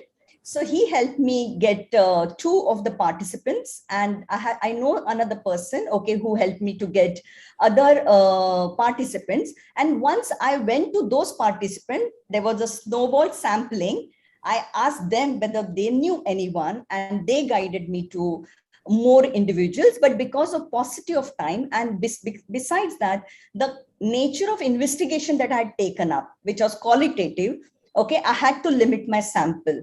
Okay, but yes, one can take more sample, because I'm sure if you take younger people, I feel because they are yet kind of overcoming their grieving, okay, they will able to tell us more about their feelings. Whereas in case of the senior people, okay, they are now very well settled in their new endeavor. Okay, so the way they looked at, their past was very different. So those two young people, when I was talking to them, I could feel their pain also. But was it at any point embarrassing for you to ask them, "Arey, you didn't make it big there," and so did you face that problem? Yeah, to begin with, yes, but then you have to use the right words, okay, to begin with, and then you have to do probing, and to the extent one participant asked me, like, you are doing a lot of probing, and I think you want me to say that I was depressed, but why should I go into that negative zone? Okay, I enjoyed it. I have a good memories of those days. Okay, so when you start probing, of course, I was not probing with that intention, but unless you probe, people generally don't talk about their emotions. It's difficult. So yes, it's challenging, but as a researcher, you have to do it. Otherwise, you don't get the data. Very excellent, excellent. Over to you, Nidhi. Thank you, ma'am. I would like to call Tanvi to take over for our next presenter. Thank you, Nidhi. Our next speaker is a cricket writer. Mr. Aditya Bhushan has written 2 books, A Colonel Destined to Lead, which is a biography of Colonel C.K. Naidu, and Fortune Turners, which is a story of India's spin quartet. Currently, he is working as a group leader in Concentrics in Bangalore. He also writes for cricket.com and Sportskeeda as an expert columnist. He has done his MBA in marketing from Great Lakes Institute of Management, Chennai, and also holds a BTech degree from Visvesvaraya National Institute of Technology, VNIT, Nagpur. Mr. Aditya Bhushan is going to be speaking about his journey from an engineer to an author. So over to you, sir. Thanks a lot, Tanvi, for that introduction. Good afternoon, everyone, respected faculty members, dear students, and all others who have joined. So first of all, I really liked the previous session. 2 connects for me in that. One was, of course, Neeta ma'am spoke. So my mother's name is also Neeta. So that was one thing that really got me interested. The other was she mentioned that in the last, she mentioned that everyone will get the hairstyle that they eventually want. So I do hope that it happens for me as well.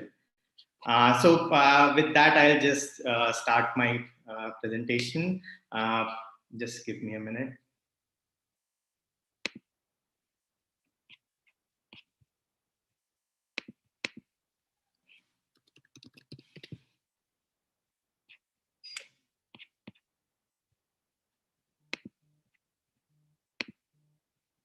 Okay, then can we have someone share my presentation, please? Yes, sir, sure.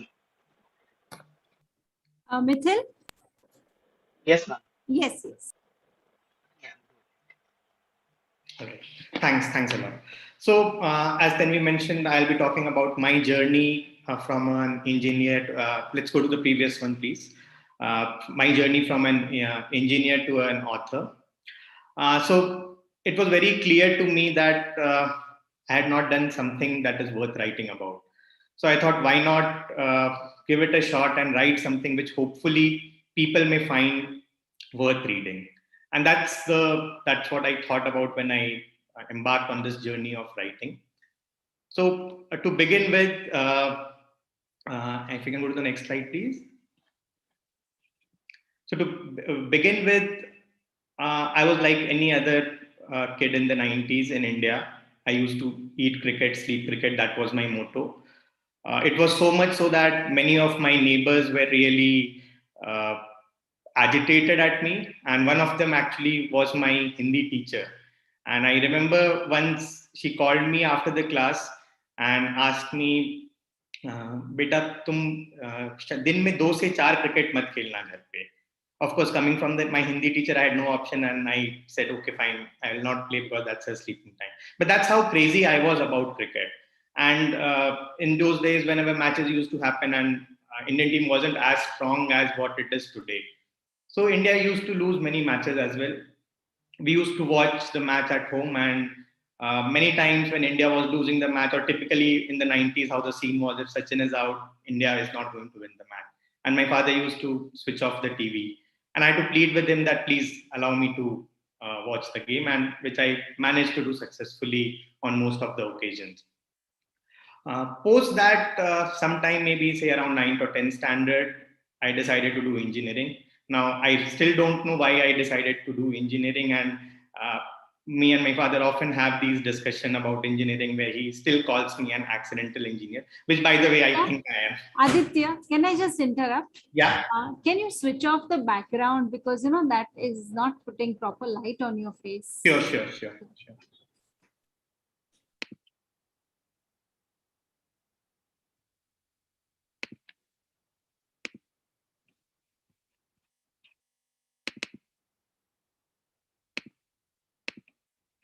Is it fine now? Yeah, thank you. Yes, perfect. Yeah. So then sometime in 9th or 10th standard, I decided to think that I'll go for engineering. Landed up in NIT Nagpur to pursue my civil engineering course. During that time also, I was mad about cricket.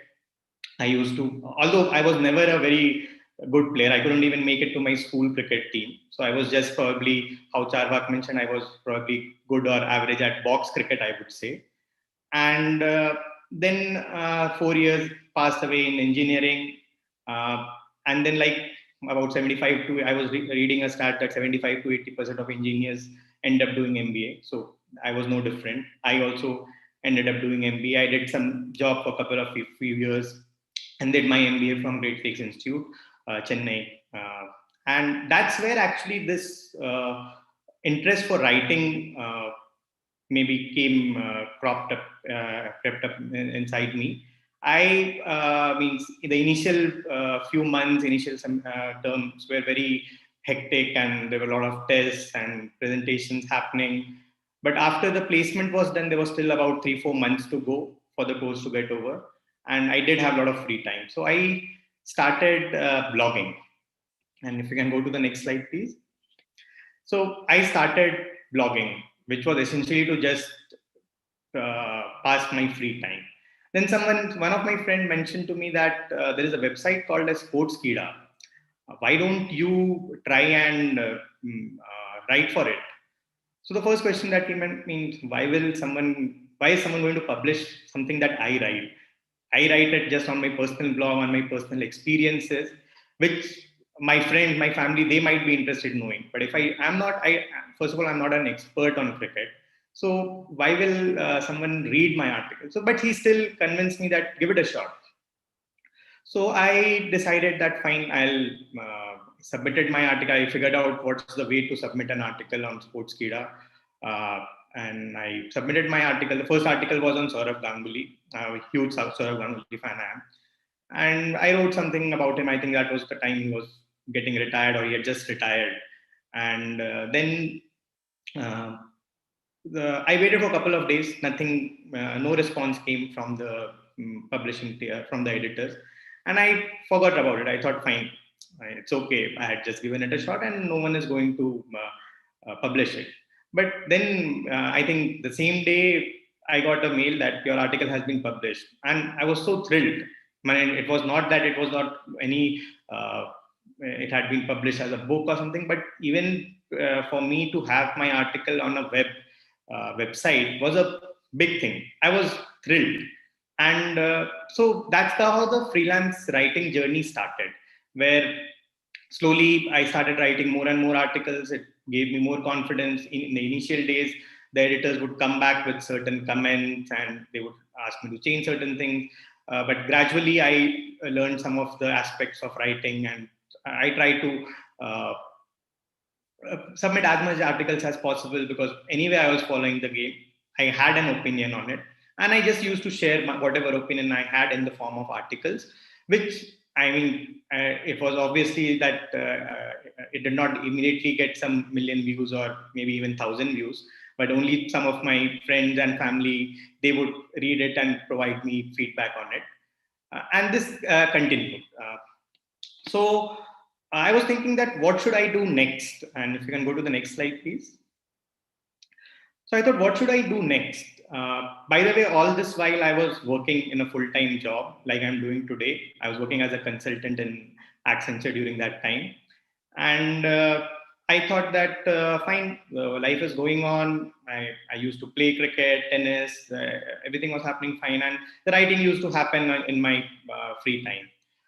But somehow I was thinking that, can I take it to the next level? Should I just continue freelance writing, or can I really write a book? But thinking, and I have been at least I have been reading a lot of books related to sports. So I thought I can give it again. I can try writing a book. But the first question came, and there were a lot of questions. I have just mentioned 5 here. There were hundreds of questions that came in my mind. Firstly, if at all I manage to write a book, is anyone going to read it? Or if it is just the case that I have to read it myself, I might just do a diary entry and keep it in my cupboard. Then how will I get a publisher? I had no clue absolutely about what is the world of publishing or writing. How do we approach also the publishers? I had no idea. And lastly, the question that everyone, most of us, at least most of the common people, there are exceptional people, of course, but most of the common people have in their mind is that if they are taking a leap to trying to do something different, what would be the consequence that if they fail? And that question I also had in my mind. But I thought I had nothing to lose. I am doing reasonably okay in my job. And this is something that I'm doing as a passion. So even if I fail, there is no harm in it. And my father always tells me, he still says me that unless you try, you will never find out that whether you're going to succeed or fail. And I think in the previous, one of the presentation, someone mentioned that most of the successful people fail more than they succeed. And just that their success is so big that it overcomes, it takes care of all the other failures that they might have had. So anyway, with all these doubts in my mind, I decided to take a plunge. That fine, I am going to write a book, which At times, even I mean, I'm sure if one of my friends had come to me and told me that he's going to write a book, I would have laughed a lot, and I'm sure some of my friends would also have done that. That how can this guy think of writing about a book? But the decision had been made, and there was no going back. So I thought, yes, I am going to write a book, and that's when the most interesting part of the journey started. In fact, before that journey, there were lots of obstacles, which I'll talk to you about, talk to you in a bit. If you can go to the next slide, please. Yeah, next one. So there were many obstacles. The first thing was, what would be the topic of the book? Now, Indian cricket, and all of you being cricket fans would know that India has produced pantheon of cricket stars. I mean, start from means if we can go back, say even 50 years back, 60 years back, we have had some phenomenal cricketers, and a lot have been written about them. I'm a big Tendulkar fan as well, so the by default choice was that let's write on Tendulkar. But then one thing I thought about it for a while. What is new that I can say about Tendulkar? The world knows everything about it, and these days with the Instagram videos and Twitter, they know what he is doing today, what he's going to do tomorrow. Everything is known. Can I bring in anything new that is not known to the cricket lovers? So I started researching a bit on the internet. I came across a name called as Colonel C.K. Naidu, which some of you might have heard. He was the first Indian captain, test captain, of course. And whatever little was available about him, whatever was available about him on the internet, he came out as a big superstar. And I was surprised that how we know very less about him. We know everything about, say, the Gavaskars, Tendulkars, Dravids, Kumble, but we don't know anything about Colonel C.K. Naidu, who is supposed to be one of the first superstars of Indian cricket. So I thought that, yes, this is a good topic to write upon. Then the next question was, who is going to give me that information? Mind you, Colonel C.K. Naidu passed away more than 50 years back. And today there would be hardly a handful of people who would have actually seen him, or forget playing cricket, actually seen or interacted with him also. So that was a big challenge. Luckily, I was able to get in touch with his grandson, Mr. Vijay Naidu, who himself was a Ranji cricketer from Madhya Pradesh. It took some time convincing him. I remember the first conversation that I had with him. He told, "Arey, CK Naidu पे कौन पढ़ेगा? सहवाग पे लिखो, सचिन पे लिखो, कोहली नया आया है, कोहली पे लिखो." I was not convinced with his argument, so I still again tried to persuade him. So I kept on pestering him, to be frank. And then he said, "Okay, come on, let's meet." And then he started giving me the contacts. And like I told you, there were hardly a handful of people who were alive who had played cricket with him. Went to different places, met them, and there were many interesting things that came out, which I'll talk in a bit. But that part was done, convincing people was done, and these people were another challenge was that many of these people were pretty old. Most of them were more than 80 years old. Some of them were losing their memory. I don't know, some of you would have heard about a person called as Vasant Raiji. He passed away 2 years back. He was 100 years old. Writer in cricket. He himself played cricket as well. He had written a lot on C.K. Naidu, and he's known as a big cricket historian. So when I met him, I had called him in the morning that I am coming, and he had forgotten because memory was not his strength at this particular age. But the moment that I brought up the name C.K. Naidu, a smile came in his face, and he was absolutely excited. And he started narrating me lots of things, some of which I was actually able to verify with certain other people. So it wasn't that he was telling something which was not true. So talking to these people again had its own challenges. They would repeat certain things. They would have the temporary memory losses. But over and beyond everything, they were really happy that someone is writing a book on Colonel C.K. Naidu. Then the other very big challenge which most of the writers face is how to find a publisher. And like I already told that I had no clue about this publishing business. How does this work? I got in touch with some of my friends. One of my friend's father is an author. So he gave me certain contacts, but he said that it's going to be tough. No one is going to entertain you. I searched a bit on the net, wrote to some of the big names of publishing world that you can think about: Penguin, HarperCollins, Rupa. I sent them my synopsis, few chapters. By this time, I had completed half my book, writing of half my book. And although I was not sure if I'm going to find a publisher or not, I thought I'll continue writing. And again, a month passed, no response. I was beginning to lose heart that this is not going to materialize in any way. And fine, I would have written, I have got some great experience talking to these ex-cricketers, but that's all. It's not going to materialize into a book. And it was, I think, 2017, August. Around 4 years back. And a mail came in my mailbox with the subject: agreement between author and publisher, Story Mirror. Story Mirror was the publisher. And I was delighted. I mean, the delight could be compared or more than what I had got when my first article was published on Sports. I was thrilled. I was in office and I started making calls to everyone. I called my wife, I called my parents, and I was thrilled. I was on top of the world. I had no idea what money they are going to give me. That anyway was not the motivator for me. But I was just happy that I think I'm now going to be an author. So I thought, now everything is done. I have written most of the book. I have got a publisher. So it's now going to be very easy sailing from here. And that's when the next thing came up, that with the publisher and with any established publisher, they would have their own plans, they would have their own timelines, which I had to stick to.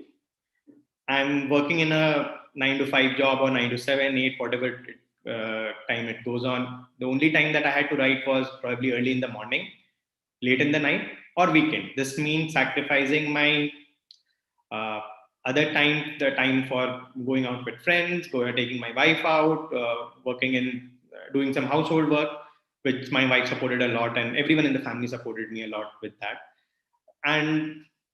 But that was really challenging, because sometimes I had to work, do some work for my office also on weekend, extra working hours, which all of you can totally relate to. So it was very difficult to manage, but somehow with the help of the publishers, they were understanding about they knew that I'm not a full-time. In fact, Story Mirror as a publisher, they promote new authors. So somehow we were able to come at an agreement, and that these are the timelines that I'm going to. But overall, even after getting everything done, there were a lot of other challenges as well. Means these finding publisher, of course, was one of the big challenges that were there. The time crunch was there. Then there were small things here and there. You want to talk to a person, they may not be available. You have to adjust your schedule as per that. And one has to manage, and I think the only reason I was able to manage was because this was not a job that I was doing. I was interested and I really wanted to succeed at it. And that's the reason I gave it in my best and try to see what is stretch myself the maximum possible, and then try to hear from others as well what are the issues that they are having with respect to this, and talk to them. There used to be long calls with editors where they would ask me to change certain things, how am I going to get photographs for the book, which all these things are pretty costly affairs to get photos also. Luckily, the family members of CK Naidu and the other cricketers that I met, they were gracious enough to give me certain photos, which made my job relatively easier.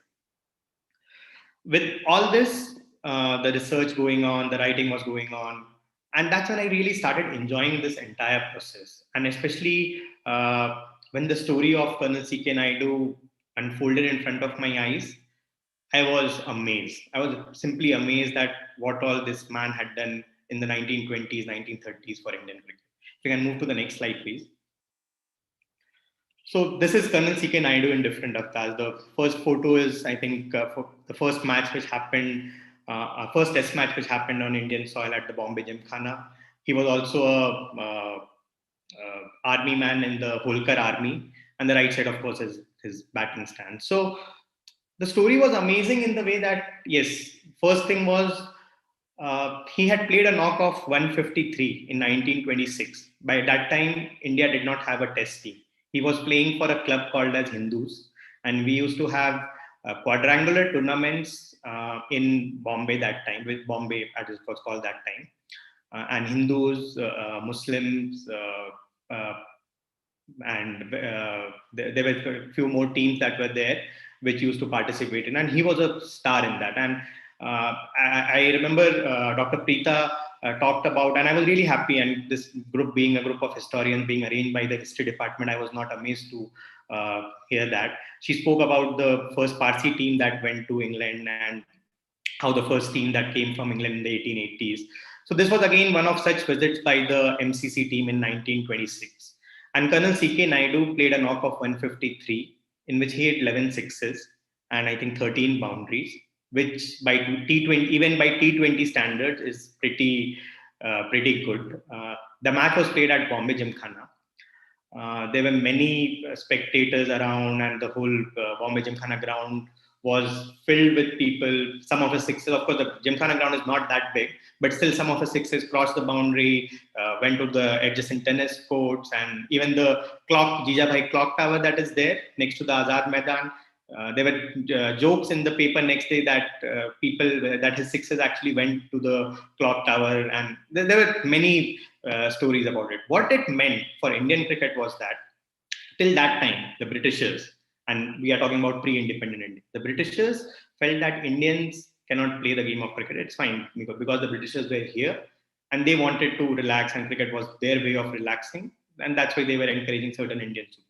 But this knock made them realize, and there were few others as well, but this particular knock in particular made the Britishers realize that Indians are probably ready for test. And after this, one of the meeting took place in the Roshanara Club in New Delhi, which laid the foundation for India getting a test status. And as you know, in 1932, India, under the leadership of C.K. Naidu, traveled to England, and India played its first test match. So that's why I always, I mentioned in my book as well, and I say that he was the first superstar of Indian cricket. The other amazing things, and there are many, I can go on and on, but I won't bore you with all those details about him. Just two more things that I'll tell about him. He played his last first class match at the age of 68 years. I'm not sure how many of us will be actually able to walk properly at the age of 68. He played a cricket match at that age. His first class career lasted for 47 years. That is close to half century. I mean, it is just amazing. His fitness levels, whatever I heard from people, was at a different level. He was probably a person way ahead of his time, a person who laid a lot of emphasis on fitness. He had his own ways. One of the very unique ways was that he didn't allow his players to drink water while playing. He thought that it's not good for their fitness. Well, that can be debated, but that was his idea. He laid a lot of importance on fielding, which all of you know that India wasn't a great fielding side till recently. So he was clearly a man ahead of his time, did a lot for Indian cricket, and that's why. So the work that I was doing, I was really, first of all, I like cricket, and the stories that were coming out, the anecdotes that people were giving about him were simply remarkable. And the way I went to Indore, he had settled down in Indore, and the way people respected him there, it was like for a person who has passed away 50 years back, people still respect him so much there. It was really heartening to see that.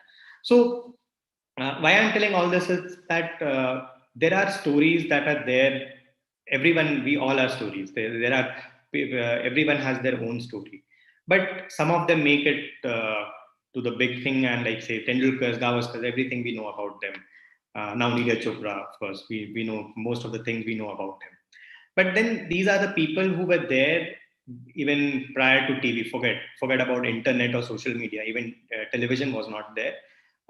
Live commentary was not available for most of India matches. And so their story has been lost. And that's the endeavor that I'm trying to do with my writing, that These are the stories which should not get lost. We as cricket lovers, we owe it to them, we owe to the game that these stories pass on to the next generation. I mean, when I started researching about this book, when I told some of my friends, some of the quiz enthusiasts told me, yeah, K. Naidu was the first captain, but so what's great about that? So it wasn't a surprise that none of us, including me, means even before I started the research, I had no idea about Colonel C.K. Now I know a lot, definitely, but that time I had no clue about his story. So, and that's what I have been trying to do with these books. And after that, so after I wrote one book, I got the confidence, well, that it is possible and I can go for more books. And that's how I came up with my second book. If you can go to the next slide. So the second book was on the Indian spin quartet, written along with a gentleman called Sachin Bajaj, and he helped a lot in getting the apart from the writing, getting interviews with the cricketers and all. So again, these four people, many of cricket lovers of today's generation may not be able to tell what they did, but ask people who are in their 50s, 60s, they would have stories, hell lot of stories to tell about these four legends of Indian cricket. That has been my endeavor with this writing, that I want to focus on the historical aspect of role played by these cricketers in shaping up in the Indian cricket as we see it today. The IPLs and all the other things that we are seeing today has taken Indian cricket to the next level, which is amazing. The monetary security that it gives to the players, whatever questions that their parents have about the career of their, what those things are being addressed, which is amazing, which is really great to see as a cricket lover and as a sports lover generally. But there were men before these people, the Kohlis, the Tendulkars, the Rohit Sharma. They were men who made this possible. And I'm sure the history, this being organized by the history department, they would understand the significance of history. And that's what my focus always has been to. Even the freelance writing that I do, I try to focus a lot on, say, what happened in a match 50 years, 60 years back, how significant what it meant for Indian cricket. That has been my endeavor in my writing all through. So if you can go to the next slide. I'll just end with, and this is a very, I think someone else also had this quote in their slide, but I love this quote. Especially dreams do come true. I truly believe in that. And I'll give a very quick story about myself, why I really believe in it. And there was some discussion today on the multilingual aspect, how we should know more languages, definitely totally in for it. So when I came to Bombay as a 9-year-old kid, I was, so I'm originally from Bihar. We speak Hindi at home. I had come from a small town called Sambalpur in Odisha. And my father was in a transferable job, so we traveled, used to have, every 2-3 years, we used to get posted to different parts of the country. So when I came to Bombay, summer vacation was going on. I think it was May of 95 or June of 95. And so I decided, my mother said, the kids are playing, go down and play with them. I said, fine. I went down there and everyone was talking in English. Now, my situation at that time was that in Sambalpur, in my school, speaking English, even in English class, wasn't compulsory. So I came back running, literally crying that, "Arey, ye log to English mein bol rahe hain. How will I play with them?" No, my mom said, no, it's fine. Now you go and speak. You will. I was able to understand English. My condition wasn't that bad, but I didn't have the confidence to speak English, to be frank. So what I used to do is, मन में rehearse करता था मैं. जो whatever I have to say, the line that I have to say, I'll rehearse in my heart and then I'll bring it out. Sometimes people might have laughed at me. I didn't notice it, but I was very conscious. I was really, and it took some time for me to get comfortable in speaking the language. And so now with that beginning, if I have been able to write books, I think I definitely believe that dreams do come true and everything is possible. Thanks a lot. Thanks a lot for everyone for giving me this opportunity. Thanks, Dr. Preeta, for having me here. It was, I really enjoyed this. Thanks a lot. Thank you so much, sir. Your journey was so inspiring, and from blogging to writing 2 books, I was completely lost in listening to you. I could visualize everything, how your journey was. So now I'll ask Chaitanya, sir, if we have any questions. Yes, for thank you so much, Aditya. Thank you so much. That was wonderful, because here we have a lot of literature students, media students, and there's always one question that comes in, that when they write, there is always this self-doubt. That what I've written, does it really make sense? Can it be published? Can it go online, at least on a blog? So how to get over that self-doubt process? So see, the self-doubt will definitely be there. It's quite natural to have it. The only thing that I keep in mind is that one very basic thing is that if I don't enjoy reading what I have written, I'm 100% sure no one else is going to enjoy. And the second thing is that write for your audience. It's fine. You will have a view, you will have an opinion, but understand what your audience will want, write as per that. And I run it past, in the initial date, I used to run it past by many people, my wife, my mother, my father. I used to run it past them, just tell me that. My mother, of course, will say that, oh, it's very nice, very nice. My father will give some critical comments, and my wife is not at all into cricket. So she will, after one paragraph, she says, oh, it's too boring. I can't read it at all. So, but yeah, we have to be very clear and ensure that first be crisp, and whatever you're writing, you should enjoy it. Later on means, if even today, if I go back and read some of the articles I wrote 4-5 years back, and I think that, oh, why I wrote this? I myself am not able to enjoy this. So who else is going to enjoy it? Wonderful. Thank you so much, Aditya. Thank you so much. Thank you so much. It was a pleasure listening to you. Thank you. Thank you, sir. Yes, thank you, Tanvi. Thank you, Aditya. Moving on, we have the last 2 batsmen remaining now. One is, and both are going to speak on a little bit of analysis. One is going to talk on the video analysis, and then we have the magic of numbers. Coming up next is a topic on video analysis, and we have Mr. Devraj Raut, who's going to speak to us about that. So Devraj is India A and India Under-19 performance analyst since 2015. He has been a part of 3 ICC Under-19 World Cups from 2016. He has been with the Mumbai Ranji Trophy team for 3 seasons. He's been with the National Cricket Academy camp since 2007. He's been 5 years with the BCCI Specialized Academy. He has 14 years of experience with the BCCI. Now, if you talk of experience and video analysis, he is the man. And I'm just glad to have Devraj over here, who's going to talk to us about growing significance of analysis in cricket. Over to you, Devraj. Hello, everyone. Hi, thanks, Chaitanya, for this wonderful introduction. I'm glad I'm here on this topic, and I've been listening to a few topics which are going on, really interesting topics from different fields, although the main topic is cricket, but I think cricket is a huge subject, and there can be a lot of professions in this. And as such, the profession that I am in, video analysis, or my title, which says that I'm a performance analyst. So I just want to, for those of you who don't probably know what is analysis, what is performance analysis in cricket. So just a brief about what is exactly analysis. Although I don't have a PowerPoint presentation, because I'm actually in a different assignment right now, but I'll definitely talk about it. So talking about analysis, so there are 2 different types of analysis which happens in today's cricket. One is the technical analysis, and one is called the tactical analysis. So imagine when you're doing a technical analysis, it's more to do with practice. When you're practicing in the nets, that is when your technique is being analyzed, and the coaches and the analysts would help you to understand what is your technique. Are there any flaws in your technique? What are the good things that are happening with you?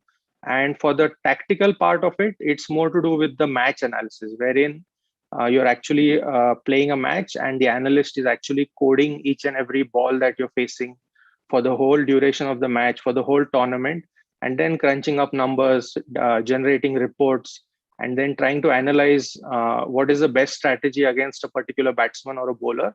So that's the strategic part, or the tactical part of analysis.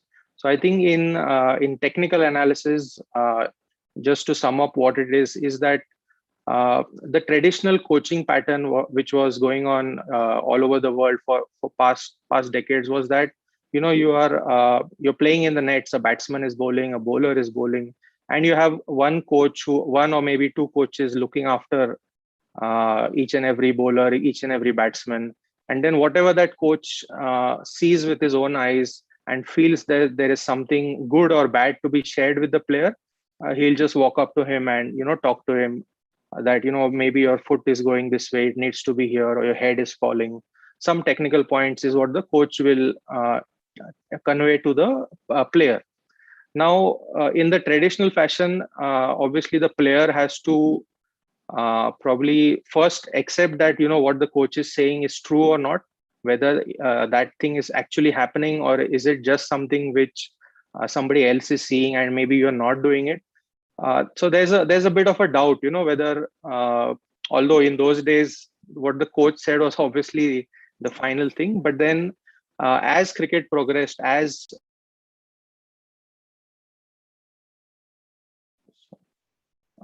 can you hear me now? Yes, sir. Yes. Yeah. So as cricket progressed and new technology started taking over cricket, the analysis part started coming into cricket. So how a video analysis is helping is that for a player, if a coach talks to you and tells you a particular point, it is for the player to either believe it or not, or to implement it or not, right? So but if you show him a video of that player who's actually playing it, and you pinpoint the actual technical point which you want to convey, so it's like seeing is believing, right? So a player sees himself bat in a video, and he correlates with what the player is actually what the coach is actually telling him, then he's 100% going to believe that okay, what the coach is saying and what I'm actually seeing on the screen is actually correct, and that's the reason when he'll start to actually implement that thing. So if you don't believe in something, you may not want to change that particular technique of yours, but when you believe it, when you see it, that's when you actually realize that yes, this is something which I can work on, and it gets easier to implement those technical points. So that's part of the technical analysis, where as an analyst, I will put video cameras on separate angles and actually record the batting and the bowling of the player, and then using some specific software, some analysis software, we'll actually be looking at that particular batsman or bowler in slow motion, frame by frame, because obviously when you're watching it live, the pace of cricket is so much that the naked eye will probably miss some minute points, right? So but when you're recording it on camera, when you're slowing it down, when you're watching it frame by frame, those things can be easily picked up, and they can be documented as well. So maybe you can record a batsman's net sessions for a period of maybe a week or maybe a month, and then you try to correlate that data, generate some reports, and try to see what his actual technique is and how we can improve, right? So that's part of the technical side.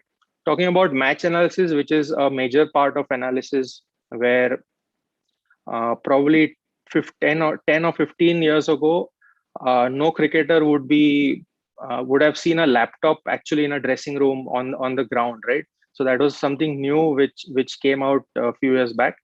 But today, all the professional teams, even the semi-professional teams, will have an analyst along with them. All their matches will get recorded. They'll be coded for each and every aspect of each and every ball, and that is how data is getting generated in today's cricket. I'll talk about it a bit a bit later. So in match analysis, so there's like a match analysis software which has all the names of the players who are actually playing in a particular match. You have like about 6 cameras which are actually recording a professional game. So the BCCI, what it does is records all the domestic tournaments, all the Ranji trophies, under 19s, all the matches are recorded, and that video feed is given into a laptop which has that match analysis software. So me as an analyst, as a performance analyst, I'm actually tagging each and every ball that is happening. So just to give you an example, There's a bowler. So in my software, the name of the bowler would be there. Who's the striker, who's the non-striker, his names would be there. So once a ball is delivered, where is the ball pitching? That is one, like a pitch map, that's a plot. What type of a ball it was? Was it an outswing? Was it an in-swing? Was it a straight? Was it a spin? That gets tagged. The type of shot that the batsman has played, is it a cover drive, pull, hook, sweep, whatever the shot is. Then the quality of the shot, like did he middle that? Was it an edge? Was the batsman a bit uncomfortable? Did it hit the pad? That's another data point to add to it. Next is where the ball is actually gone. So the number of runs that have been scored of that delivery. So probably the ball is gone to either square leg or point, long on, long off. So wherever the ball has ended up, I will plot that on the wagon wheel. So that this is how for each and every, obviously there are more number of data points, but this is just giving you just a gist of it, that each and every ball is tagged in this particular way. And that is when at the end of the game, or even in during the game, you get a lot of reports, you get a lot of data, even for a live game, right? So how is this helpful is in between, suppose there's our team is actually bowling, and a bowler is just finished his spell and he's come inside maybe for a slight break for just 1 or 2 hours. So he can actually come to me and watch his own bowling very quickly, and watch his own pitch maps, watch his own wagon wheels. And then maybe the coach can intervene and tell him that, I feel, for example, you're bowling more onto the pads. Maybe you need to shift your line a bit. So these are the technical points which can be given on the fly. And then the bowler, having this knowledge, can just get back into the game and implement whatever the new plan is. So this is like new information and new element added into traditional cricket, wherein you are just listening to what the coach is seeing from outside and maybe giving his tips. This is a more structured form of information. And although it will never replace a coach, it will never replace the cricketing instinct that an experienced coach would have. Analysis actually is helping the coach into giving even better information. So it's basically for the help of the players, right? So the players need to perform better. That is the reason this analysis has come up. So this was like a basic idea of what analysis is, what is tactical and technical analysis, right? So next, what I would just like Chaitanya gave an introduction of about myself, and I'll just like to share the journey that I have gone through, how I have come to this place. I've had around 14 years of experience now, and where it all started. I'll just like to share that with you. So I'm from Mumbai. As a kid, you obviously want to play cricket. My father was a cricketer himself, so it was in my blood that I wanted to play cricket. And so my school, I played for my school team. In the end, I captained my school team. I myself was an opening batsman, and I think I've as a junior cricketer in Mumbai in the circuits. I think Chaitanya, who introduced me. So I have actually played with his brother Prasanna. We've played a lot together when we were like under 14, under 16. So that's a good connection. So from school, I graduated. Came into the college. I played for my college team.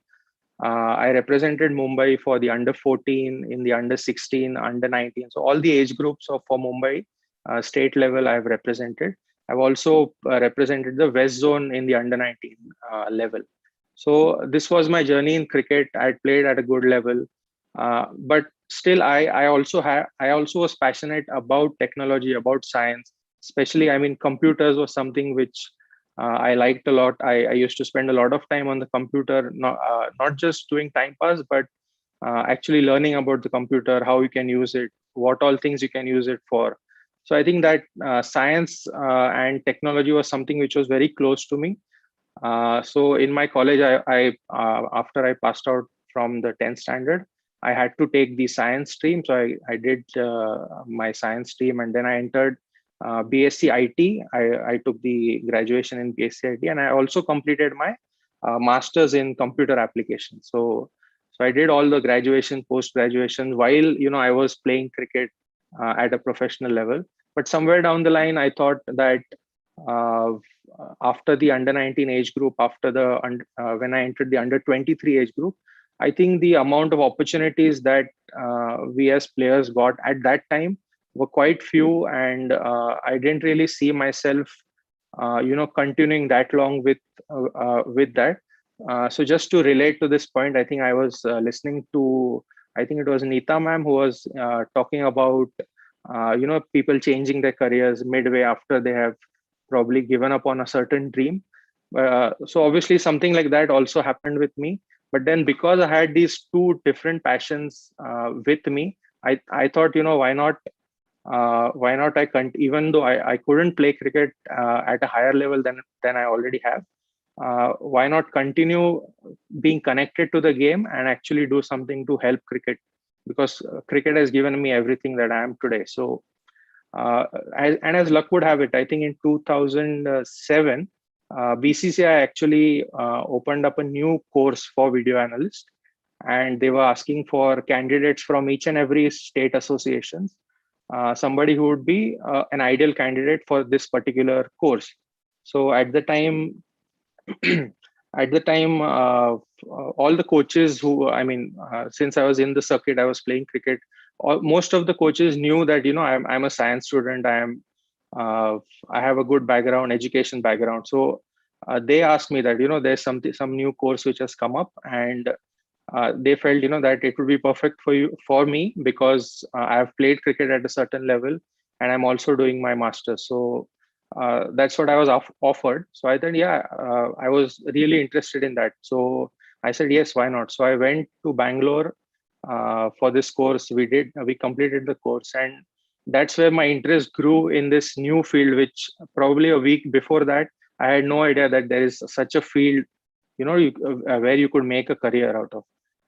So I completed the course. I was among the top 3 in that particular course. And just a year down the line, I was actually offered Mumbai Ranji Trophy teams analyst. It was, I think, 2008. That's when the offer came in. And at the time, I was actually doing an internship in an IT company. But I think once a cricketer, always a cricketer. So I think that opportunity was something which I said, yes, definitely, I would like to take that. So I quit I left the internship and I joined the Mumbai Ranji Trophy side in 2008 season. And incidentally, our guest speaker who was there today, Mr. Wasim Zafar, he was part of the team. So I've had the pleasure of working with him for 2 seasons, 2008-9 and 9-10. And incidentally, both the seasons that I worked with the Mumbai Ranji team, we were champions in both those years. So that was a good experience. Moving on from after the Ranji Trophy, I think then BCCI set up one specialized academy in 3 parts of the country. One was in Mumbai, one was in Mohali, and one was in Chennai. So it was like a specific batsman specific in Mumbai, spinners and keepers specific in Chennai, and pace bowler specific in Mohali. So that's when I was offered a job to be part of the batting academy in MCA in BKC. So that went on for about 5 years. So I worked there from 2010 to 2015, wherein we would have a batch of 6 to 7 just pure batsmen who would come into the academy, and they would have like a month-long camp with us. Lalu sir, like Lalchand Rajput sir, was our head coach at the time. And so we did the camps, we did the analysis of the players, we improved their techniques, and then sent them back. Then the next batch would come in. So that's what I did for about 5 years. So about 7 to 8 years down the road, after I started into my analysis career, that's when in 2015 I got a call from BCCI that Rahul Dravid, the legend, he has taken over the under 19 and the India A setup, and he would like for you to join that team to build that junior cricket forward. So I was really elated. In fact, in the 3rd season, during that season, I was doing a Ranji Trophy, but I had to leave it midway because this was a higher opportunity and something which, as a child, as a player, when we used to dream that, we want to play for the India level, which did not happen. But this was a second shot for me to, work for the Indian side. So that's when in 2015, I joined the India A team. That was my first India assignment under Rahul Dravid sir. And I mean, since then, it's been a wonderful journey from 2015 up until the last Under 19 World Cup, which happened in February 2020. I think I've been part of the Under 19 setup, the India A setup. We have traveled to a lot of different countries in different conditions. So been helping the team out with all the videos that need to be there. So during the matches, during the World Cups, when we play against different teams, there's not a lot of data about new players. What do they do? How do they bowl? How do they bat? So it's my job as a performance analyst to try to gather data from wherever possible, to give as much information as possible to my team in order to succeed. So, I mean, the execution part is obviously on the players of how they execute, but what the plans that we need to make, the team meetings that happen with the coaches is what is my job, wherein I help and get the data to the team coaches. We have a batsman's meeting, we have a bowler's meeting, and that's how this process goes on. So I think that's something about my journey. I'm even currently I'm in Bangalore. I'm actually here for an international coaches course. I'm just helping out as the technical support, wherein former international players are actually here to like learn about coaching techniques, the current coaching techniques, and then they can implement them back when they go back to their particular states or academies. So that's a new thing I'm doing right now. Right. So I think for the topic of my subject, that is, the significance of analysis today. So what I would say is that, like, we've been playing cricket. There have been a lot of good batsmen, a lot of good bowlers coming through. In today's cricket, everybody, like probably those who are playing at a semi-professional, professional level, everybody has a good cover drive. Everybody has a good pull. Probably have a favorite shot. Everybody can bowl like stump to stump. There's a lot of things which are common, but what is it that separates good teams, or probably what is it that gets your performance up slightly higher than what you can achieve, is actually the data which comes in, right? So if you're getting quality data, you know where to bowl, or you probably know how to bowl to a particular batsman.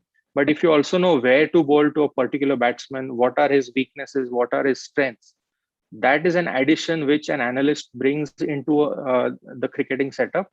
That is where the data is available, and how to use it, how to analyze that data is, I think, the analyst and the coach's job, which will aid the players into making better decisions on the ground. So you can obviously make different plans for the players, but how they execute it is obviously on the player. But at least the player in the back of his mind knows that this is plan A, plan B, plan C. So it will be easier for him to execute them in those high pressure situations. So that is why I think the significance of video analysis and data analysis is that it gives you that edge over maybe what the other team may not have, or although both teams would have the data in today's age, both the teams will have the data, but the skill is how to use that data at that specific time, and how to execute those plans, how to set everything up so that it benefits your team, right? So that, I think, that is the significance of data in today's cricket, which probably wasn't there about 10-15 years ago, but it's getting mainstream. Even the state under 19 teams have got their own analysts, although not in under 16, but I think it's getting there. More and more analysts are getting appointed into this. So that's about what the significance of data is, right? And I mean, there are a lot of students who are listening to this as well from this college. So just wanted to know that, the past 1.5 years, because of the pandemic, we've all been at home. There was not a lot of domestic cricket. There was no India under 19 cricket at all. So during that time, what I did myself was I thought, why not share this knowledge which I have with people who may be interested in this field, who may want to be future analysts, who may want to get into the field of cricket, who are former cricketers who, just like me, when they've finished their cricket, they want to still be connected with the game. So during this pandemic, what I did was I actually curated my own course, an online course, and I think I'll share the link with Chaitanya, who can probably share it on the feed. But using that course, it's an online course. You can actually take the course and learn how an analyst is supposed to work, what are the aspects, what is the equipment required, what softwares are required in this field, and how you can actually enter this field. Since analysis is not a very structured profession, it's not like you take a degree in college and become an analyst. It's an unstructured field. But I think my course would probably today about 80 or 85 people have actually taken this course in the past 4 or 5 months that I've actually opened up this course for. It's open for anyone. Anyone can check the website and check the details. I'm sure Chaitanya will share it with you guys. So yeah, that's about it. Yes, Devraj, we have already sent the link of your video analysis course. And I mean, this is something which is unheard of we talk of cricket, but video analysis as a career or something that cricketers take it so seriously, because I remember when we were kids, or even when you played, the coaches used to tell us कि वो batsman ऐसा खेलता है, उसका weak point ये है. But now you don't have to tell it. You just show your videos with the different angles, and then it becomes convenient, if not easier, for the coach and the captain to plan and go ahead in the match. Absolutely. I think just what you said, that a coach would previously just talk about it, but now we can actually show it. And a lot of coaches, probably the old school of coaching doesn't incorporate this, but I think this tool, analysis, is a tool which can actually help the coach in coaching even better than what is actually. So it's a tool for both the coaches and the players. Absolutely. And one last question, coming as a popular question. You've been with the Under-19 World Cup team. We want to listen. And how was your experience with Rahul Dravid, working with Rahul Dravid? Absolutely. I think everybody wants to know what that person is like, because we have all seen him, what a gentleman he is. And I had the notion, okay, he's a legend of the game. He's a good gentleman. He's a good human being. And I was not disappointed. When I met him, it was exactly as advertised, right? When I met him, obviously, initially there was this, kind of a, like you're standing in front of God is what the feeling was. But as and when I started working with him, interacting with him, the interactions grew, and then obviously I treat him as a friend now, but obviously he's a great legend. So the experience that I've had working with Rahul sir for the past 5-6 years, especially during the Under-19 World Cups, so through my career, I've worked with a lot of coaches, a lot of Indian coaches, probably going above 30, I think 30-35 coaches, or even more I've worked with. The difference that I found with Rahul sir was that for that level, for that India Under-19 level, his strategy was simple, that India Under-19 or the Under-19 level is not there to win matches. This structure is not there to win matches. It is there to grow that player into going into the next level. So that was his ideology. So we never planned our team meetings or anything. Obviously we want to win. We don't want to lose matches. But the main idea was never to just win matches. It was to progress a player to go on to the next level. So as a rule, what we had done was, so there are 15 players in a squad, right? But only 11 get to play the match. So if we are in a tournament, like maybe we have 4 or 5 matches, we would never keep the same 11 in the next game. We would always change it. So the 4 players who miss out on the first match would definitely play the second match. the players who miss out on the second match would definitely play the third. So each and every player, got that chance, got the opportunity to prove himself in that environment. And that's how we grew. I mean, it was never our main goal to win, but we always reached the finals of the World Cup in the last three editions. We won one, but it was great. Wonderful. Thank you so much, Devraj. I mean, just the journey from IT engineer working in a corporate to being a part of cricket as a video analyst is quite a journey. And thank you so very much for sharing your experiences. We know that you are at the NCA. We can see all these international players posting their photos, and you are also there. So it's a nice feeling for us to see you with international players. All the very best, and thank you so much for accepting our invite, Devraj. Thank you. Thank you, Devraj, especially for accepting our invitation, and much obliged and real learning for us. Thank you so very much. Thanks a lot for having me. It's my pleasure. Thank you so much. Thank you so much, Devraj. Thank you. Okay, then moving on to another analyst. I'll have to introduce him. And he is CA Vidyadhar Joshi. He is the vice principal of the Junior College of the Vaze College since 2012. With a teaching experience of 33 years, CA Vidyadhar Joshi has been teaching accountancy, management, accounting, costing, and taxation. More importantly, for those who follow him on social media will know of his love towards cricket, or if you've ever had a conversation with him, you will understand how passionate he is about the game of cricket. He's a keen viewer of the game and also a critic. And when it comes to reviewing or analyzing a particular match, a player, a captain, or a commentator, CA Joshi rarely minces his words. Being a CA, he loves statistics, and that's what he'll be doing today as well. Yesterday, as Dr. Preeta Nilesh had mentioned, he is an encyclopedia of cricket. Requesting CA Vidyadhar Joshi to view and weave his magic on the topic, analyzing the magic of numbers, batting in the fourth innings of a test match.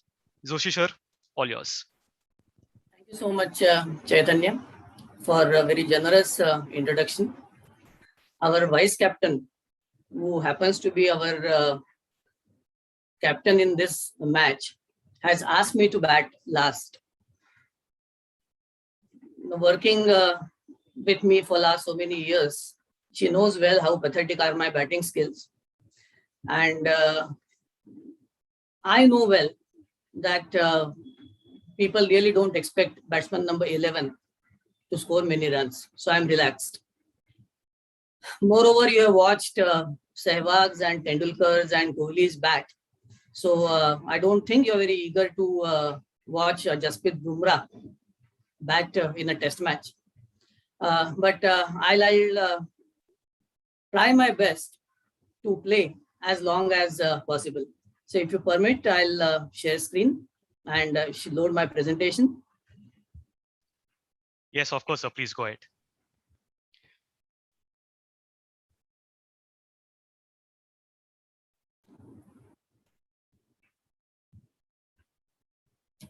It's analyzing the magic of numbers, batting in the fourth innings of a test match.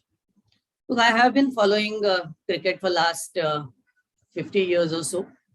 And in these 50 years, cricket has changed upside down. I mean, even if we talk about the conventional format of cricket, that is a test cricket, no, it has changed a lot.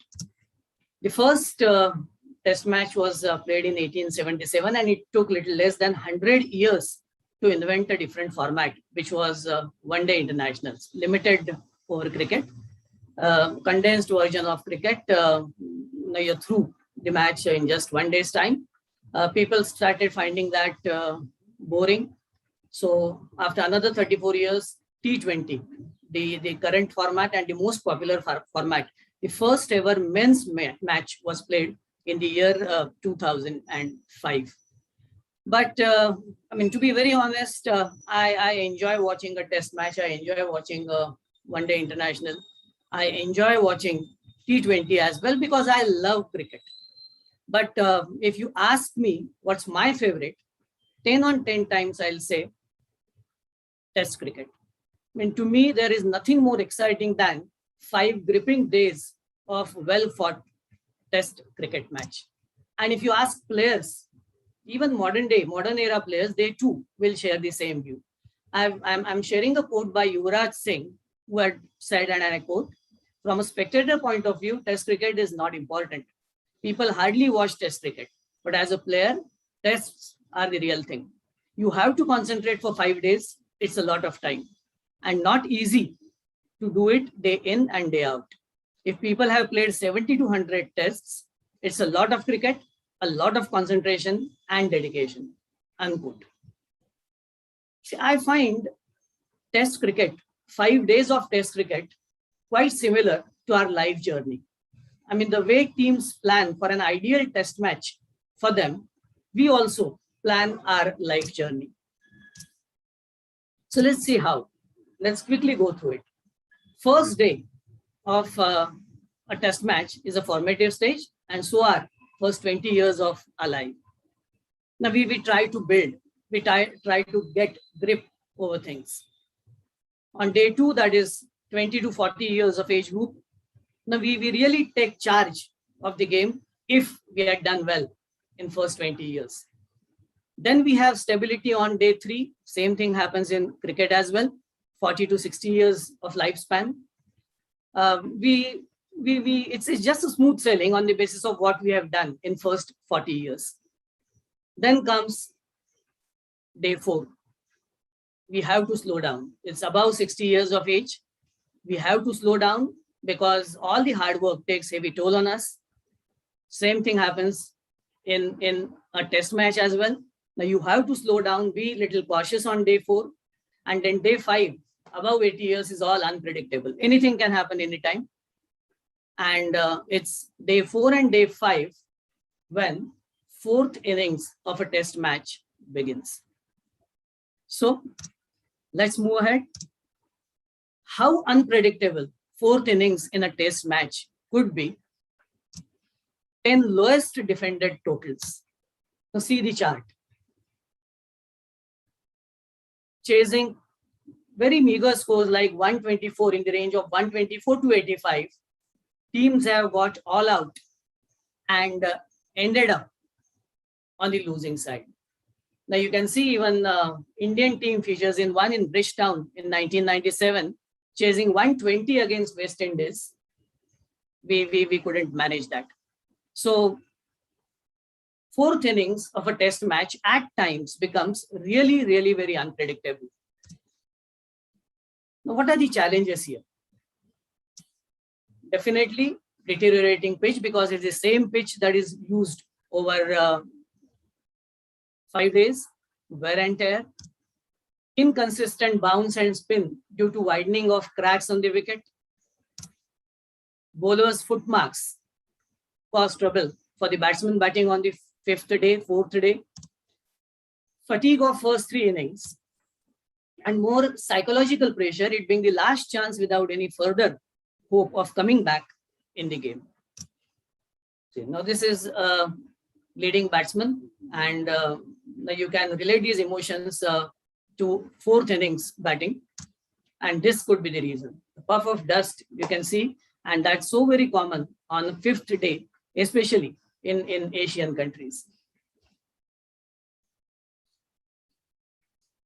Now, moving away from the 4th innings, 10 topmost run getters in history of Test cricket I have listed here, and all of us know about these statistics. Leading is Sachin Tendulkar, then Ricky Ponting, Jack Callis, Rahul Dravid, Alistair Cook, Kumar Sangakkara, Brian Lara, Chandar Paul, Mahela Jayawardena, and Alan Border.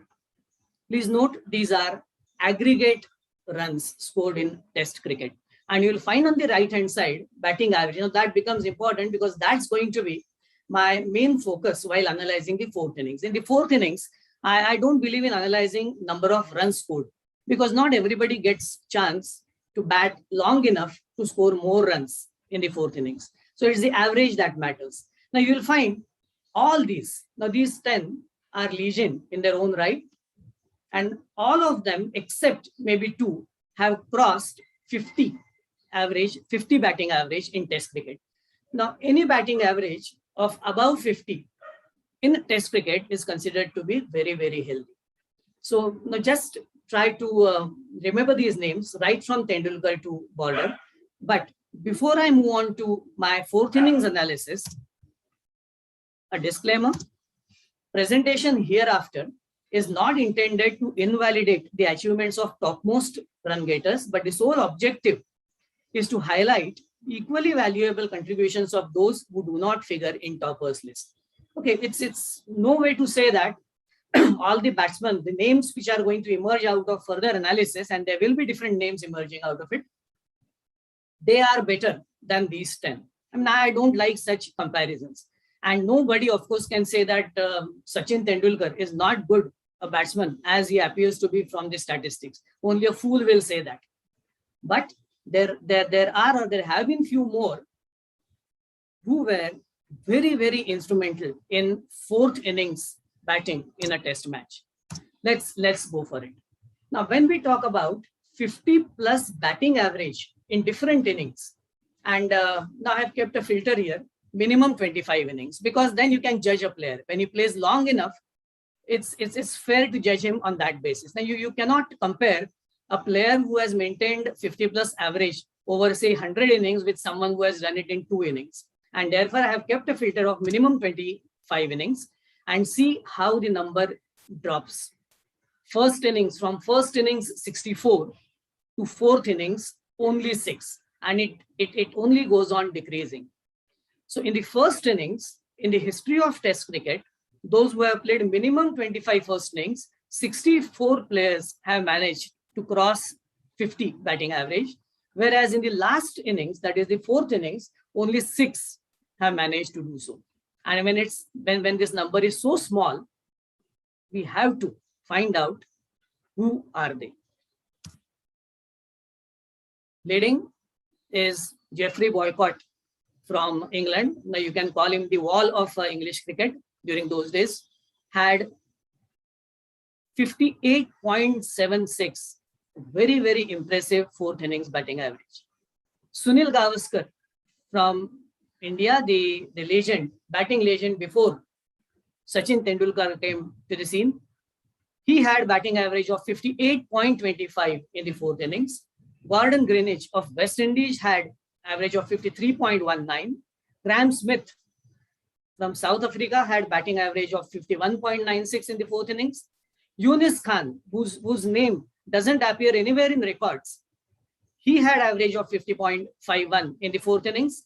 And Ricky Ponting, the only one to figure in that toppers list, also had batting average of 50.41 in the fourth innings. But you'll find all these 6 names are either openers or batting at number 3.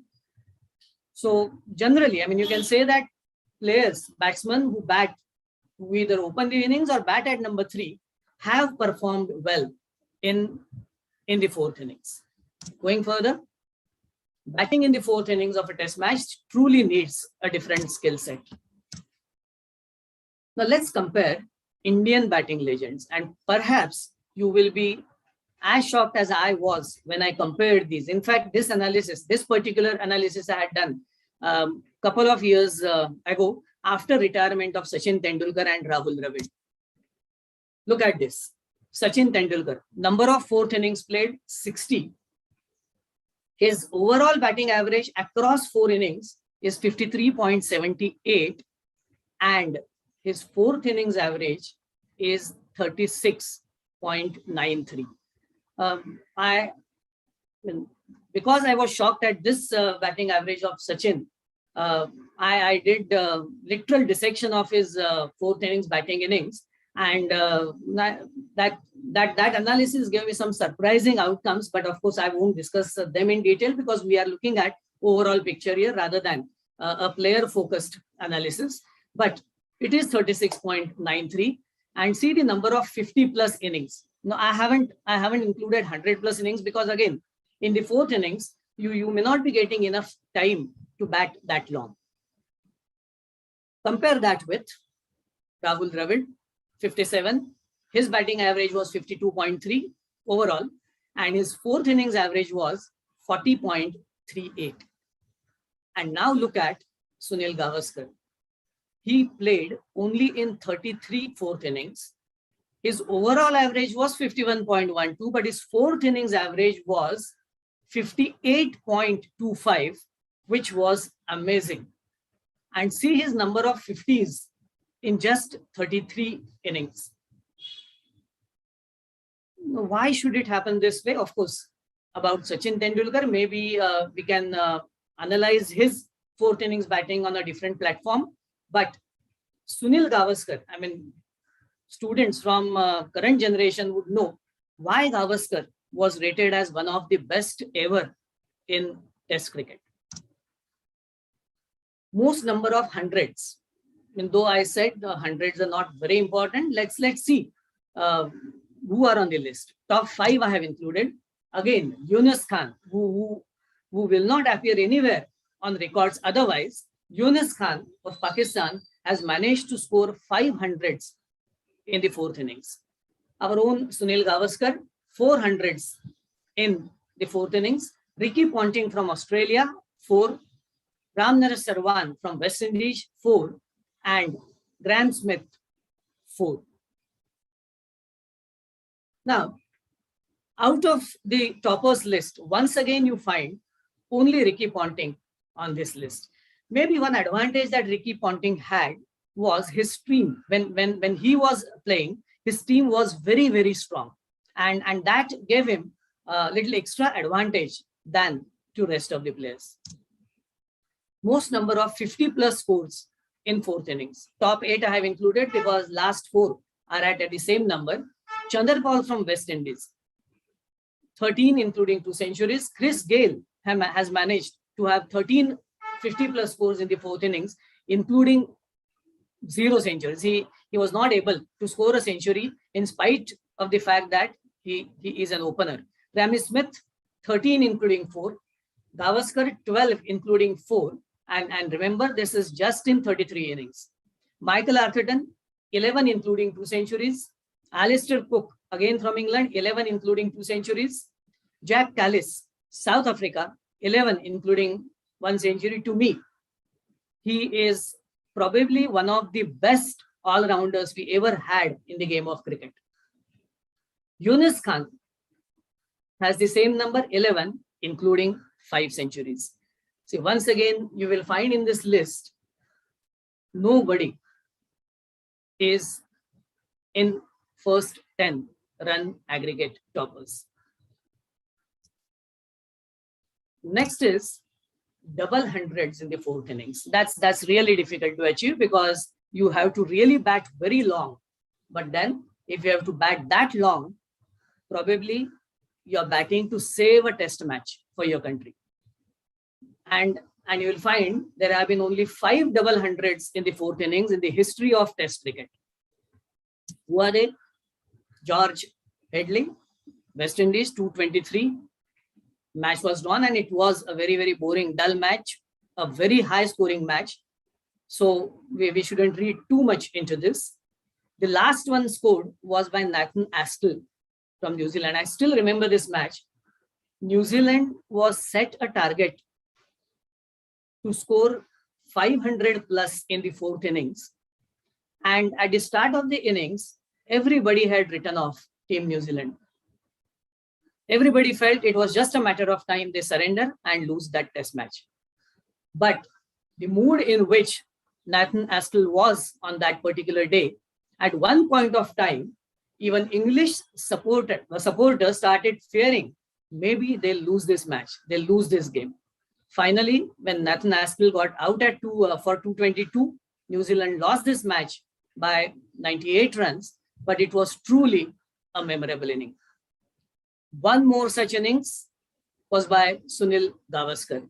This match I will never ever forget. His 221 against England at Oval in 1979. This match also was drawn, but it was not a dull match. On the 4th evening, India was set a target to score 438 runs to win that match, and it was considered almost impossible. So our battle was to save this test match. And trust me, this was not a very high scoring game. England had batted first and managed to score 305. Nobody could hit century in the first innings of that test match. India were bundled out for 202. So we considered lead of 103 runs in the first innings. Second innings, again, one of the greats of the fourth innings, England's Jeff Boycott hit century, and therefore England managed to declare at 334 for 8, setting a target of 438 for our team. Gavaskar came out to bat with Chetan Chauhan. At number 3, it was Dilip Vengsarkar, and first 3 players, these 3 batters, really fought well. Gavaskar went on to bat, and after he hit double century, he crossed 200 marks. Then came a time where people suddenly started feeling that India could win this game. Run rate was the factor. So Gavaskar had to start playing unlike Gavaskar, started hitting over the top, and while doing so, he got out at 221. I think it was Botham who had caught him that time. And after that, it was all shutters down for India. Rest of the batters played to save the game, and fortunately, they were successful in saving. See, there is one more story that goes with Sunil Gavaskar. It's not related to the fourth innings, but towards the end of his career, he thought his reflexes were slowing down and he was not fit to be an opener anymore. And therefore, he requested the team management to bat at number 4 in a test match. Management must have very reluctantly accepted his request, and they permitted him to bat at number 4 against West Indies. I think it was at Chennai. When in India batting started, openers came in, and you know what? In the very first over, first 2 batsmen got out for a duck. Gavaskar at number 4 walked into bat even when the opener at the other end hadn't faced a ball. The first target was to save the hat-trick, which he did. He successfully negotiated that over. At the end of the over, when West Indian slip fielders were moving to the other end for the next over, Viv Richards told Sunil Gavaskar in his typical West Indian accent and typical West Indian English, no matter man where you bat, the score is still 0. That was the first and the last time Gavaskar batted at number 4. Next test match onwards, he was back to the opening slot. Bill Edridge scored 219, again in a very dull, high-scoring game. So, as for record, it was a good innings, but nothing great about it. The last one on the list, Gordon Greenidge. He was a mad player. He was a mad batsman. You can call him Sehwag of his times. West Indies were set a target to score about 342 in that innings. West Indies won by 9 wickets, and the reason, out of 342, 214 were scored by Gordon Greenidge alone. But of course, Gordon Greenidge, those who have watched him bat will agree with me how mad he was as a batsman. It was very difficult to plan against him. So now these slides must have been surprising to those who haven't analyzed Test cricket statistics innings-wise. Now this is about 4th innings. It will be equally interesting to analyze the first innings and the second innings and the third innings as well, even teams' performances in these different innings. But of course, we will need a different occasion for doing that. There is one funny definition of statistics by Evan Azer. He says, statistics is the science of producing unreliable facts from reliable figures. So probably you will wonder whether the statistics I have shared, should they be taken seriously or not. Points to note, don't read too much into this quote.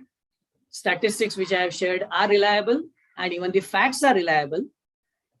When I say facts are reliable, what I mean is these different names which emerge out of this analysis, they are equally valuable as much as top 10 run getters in the history of Test cricket are. Sir Don Bradman did not figure in the list of 50 plus batting average. You will be surprised perhaps, but the reason is, in spite of having 73.4 average in the fourth innings, he played only 15 times in the fourth innings, and therefore I haven't included him because of the filter of 25 innings, which I had set. J.B. Hobbs of England, Javed Miandad of Pakistan, Kane Williamson of New Zealand, and Virat Kohli of India also have 50 plus average in the fourth innings, but in less than 25 innings. Out of these, of course, Williamson and Kohli still have the chance to make it to the list. In fact, Kohli has played 24 fourth innings. So just one more innings, and if he does well, he will definitely be on this list. Finally, as I always say, bring to the table any fast food format of cricket, be it ODI, T20, T10, T5, whatever you invent, there never was and there never will be any substitute for Test cricket. Now, this is a typical Test match fielding set for all-time legend Shane Warne. And you can make out from this how difficult it is to bat in a Test match with all fielders surrounding you. Thank you so much. Thanks a lot. Wow, Joshi sir, it was a complete analysis. Before I ask Preeta ma'am to speak, I was wanting to make questions so that I can ask you one. But every time I was making a question of something you said, in the very next second you already answered it. So everything that you had said had a backing to it. And talking of the statistics and the stories that you have, generally when we do commentary, we have another monitor over here called as the fruit machine, which gives us all the statistics information whenever there is some slow time in a match going on. But as far as you are concerned, I don't think you will ever need any kind of a fruit machine to ever give you any information or statistics, because it was just thorough knowledge, thorough research, and it was good blend of statistics, your commerce department, as well as that of the history department. Preeta ma'am. I'll just a minute, Chaitanya. About Sachin Tendulkar, I mentioned. We will not talk about it in detail, but surprisingly, this is not surprise actually. What I found about Sachin Tendulkar was his fourth innings average has gone down in pre-1996 era, when Indian batting lineup was not very strong. And during some of that period, he was captaining the side. That was something which I have always felt he never enjoyed doing. After 96, with players like Ganguly and Dravids and Sehwags and Lakshmans coming into the team, Indian batting lineup was very strong. And it's during this phase, Sachin Tendulkar's fourth innings average is 51. Pre-1996, it was only 25. Wow. That's adding on to the list of statistics that we have, isn't it? Chaitanya, Yes, ma'am, go ahead. Please go ahead. So, as you all know, I did mention this yesterday, that this entire webinar is the dedication of the history department to CA Vidyadhar Joshi. So when I requested Vidyadhar also to be party to the webinar by presenting a paper, as usual, he shied away and he said, if this is a gift for me, why are you making me do hard work? So this was the beginning. And then when I insisted, he said, okay, I'll do maybe a bio sketch. So what began with a bio sketch? Look at the journey that he has traveled in the last couple of months with his absolute painstaking efforts at getting together what was there in his mind, but then, continuously doing research along with several other responsibilities that he had in college. And for a man who's been, shying away from any kind of research, any kind of webinar, seminar, look at what we get when we really, push him one thing, and when he decides that he wants to do it. I think that's the more pertinent bit. And if you see the last bit that he spoke, that is actually what a good researcher does. Concludes with saying, what is the road ahead? So, he said he has done an analysis of the fourth innings, but there is a lot more that we can explore, and that is ideally what a good researcher does. So kudos to you, Vidyadhar. I mean, absolutely spellbound everybody is. And on my personal chat, I'm getting so many messages which I'm supposed to pass on to you, which I will in course of time. Thank you very much. And over to you, Chaitanya. Thank you so much. Thank you so much, Joshi sir. Thank you so much. Thank you, Preeta ma'am.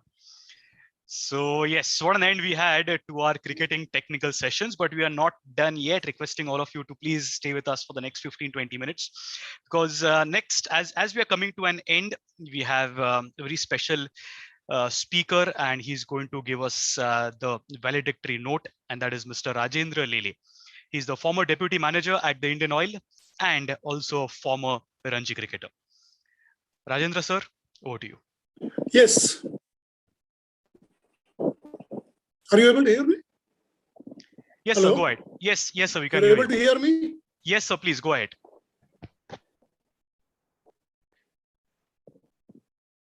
Sir, we can hear you. Go ahead. You're able to hear me? Yes, sir, we can hear you. Good afternoon, all of you. Hello. Are you able to hear me? Yes, sir, Thank yes, you sir, so we much, can hear you. Chaitanya. Good afternoon, everyone. The principal of the college, Dr. B.B. Sharma, Ms. Preeta, the vice principal and the convener of this program, Joshi sir, other professors, dignitaries, speakers, and students. Yeah.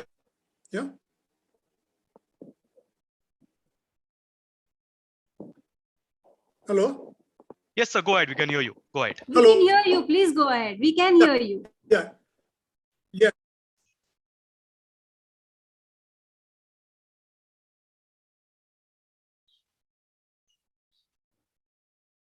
Chaitanya, I think sir is having some connectivity I think so. issues. I can. Now he's on mute. Yes, Lele sir, can you unmute yourself? Yeah. Yeah. So we had a very interesting and fulfilling sessions in the last 2 days with elite speakers from different fields of expertise. Though the key subject was cricket, the viewpoints were different, their perspectives were different career options, women's cricket, physiotherapy, legal aspects of sports, as in betting, gambling, social media, brand value, indoor cricket, coaching, etc. We all had the privilege of having Mr. Ashutosh Gowarikar as our chief guest yesterday and Mr. Vaseem Jaffer today. And in cricketing terms, and in terms of stature, I am a tail ender in the list of speakers. As Mr. Joshi also said, he has taken some tail ender part from me, and I am also a tail ender in these speakers by stature and in the list also. I'm not a very good speaker, but I will take some time, and basically I would be covering employment opportunities for sports persons and development of sports culture in sports and colleges. As Chaitanya told you, I was a professional cricketer and fortunate enough to play alongside the greats of Indian cricket like Sunil Gavaskar, Dilip Vengsarkar, Sandeep Patil, Ravi Shastri, etc., and also sharing the dressing room of Mumbai Ranji team. It was a great experience and honor. It is very heartening to know, and still in the college and school levels, the same and more interest in sports continues, and that is very pleasing thing to note, as I am and many others are firm believers that school and colleges are the stepping stones of sporting activity that anyone likes to pursue. And you at Vaze College are very fortunate to have Dr. B.B. Sharma and Joshi sir as your principal and vice principals, because they are so keen on sports and they must be encouraging a lot to you all for sporting activities and especially cricket. Encouragement has to come at that level, but be in any sport. I have still very good memory of my olden days, that in 70s and 80s. It was really, really memorable, and a very rare thing in those days, because those days sports was really not very much in the schools and colleges. But our teachers in the school and our college principal, Dr. M.S. Gosavi, gave enormous encouragement to me and gave me so many facilities to play and improve my performance day in and day out. Cricket has been discussed, in fact, a religion and culture in India, and probably everyone, including many girls, played some sort of cricket at some point of time. Cricket has grown to enormous size in India and is played in different formats across the world. IPL being the latest inclusion and very popular. Though, as Wasim also said, I'm not a very big advocate of IPL as a cricket. It is my personal view. I look at it only from the point of view of pure entertainment. And of course, a bread and butter for many of them who are unable to represent the country. Coming to bread and butter, I would like to share something with you students.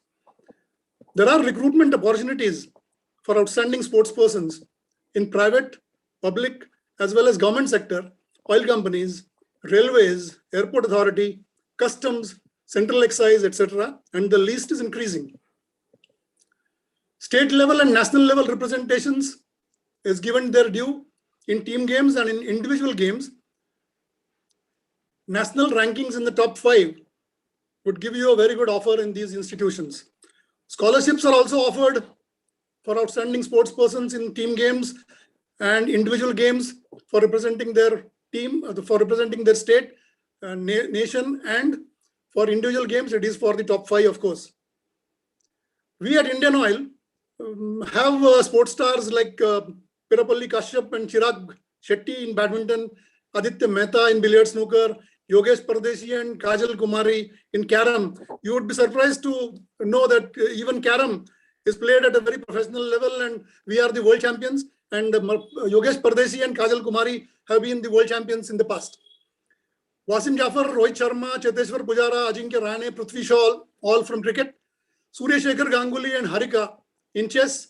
Simranjit Singh, Hardik Singh, Dilpreet Singh in hockey.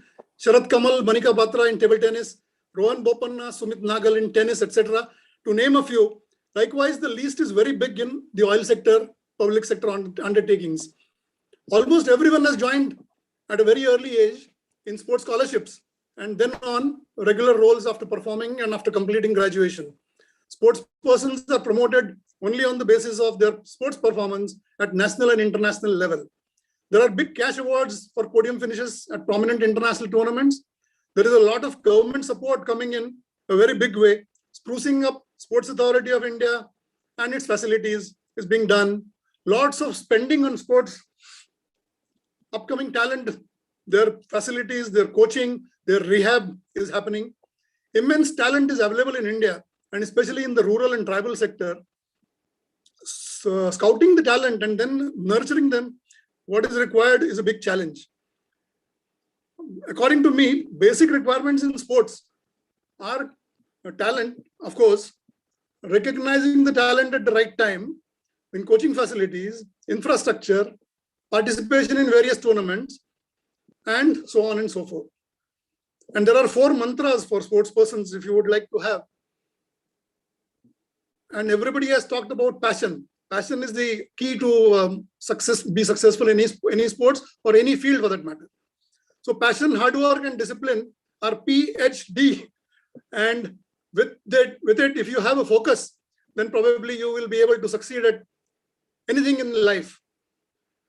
The second point, which is very pertinent in today's life, is the sports culture has to be inculcated in sports in the schools and the colleges. It is very important that you start playing some sport in your college or your school, so that you are able to know that whether you stand good in that sport or you are not. But if you don't play any sport at that level, then you will not know, and the talent will be hidden, and you will go only after studies. I know that study is very, very important, but sports and physical activity is also as important as studies. It improves your health and immunity, builds team spirit, accepting losses becomes a practice without losing heart. Plus, you have tremendous career options, as you have known now from the different speakers. But if you fail to do well in sports, you still have many options in sports. So it is not a situation where you land up in playing sports and you don't get anything and you are on the road.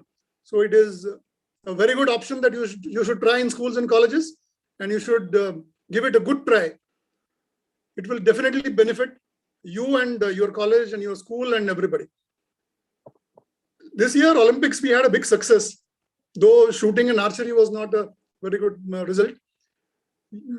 while watching Olympics, you must have seen the grit, determination, and fighting spirits of all the players. We also have seen, there is one more aspect that I want to discuss. Many cricketers, many top cricketers that I have seen, they help sports, and during the pandemics, they have helped the country. To name a few, Sunil Gavaskar, Sachin Tendulkar, Saurav Ganguly, Dhoni, Rohit Sharma are a few cricketers who have helped the nation or different sports persons in different games, and even during the pandemic that we are going through now. Celebrity status, we all have, whoever plays for the country or good players have celebrity status. We all have passion for the game. We have popularity. We also have a social obligation that we will have to remember. So we have to keep that in mind. And even if we go to that level, we must remember that the social obligation is what we have to keep in mind.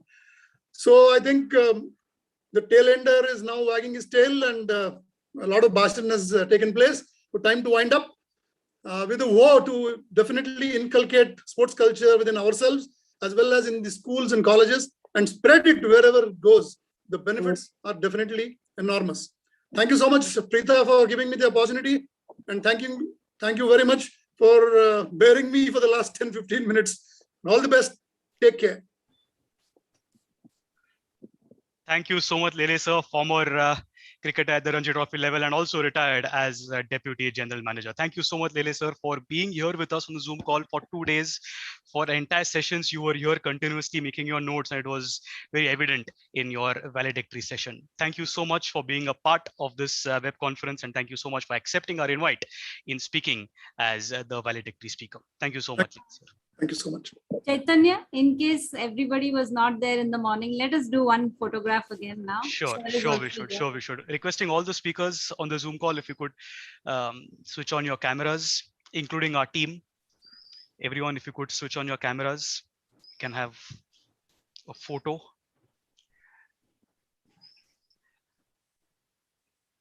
Yes. Mithil, whenever you're ready. No, 1 minute. Now, yeah. Yes. Yeah.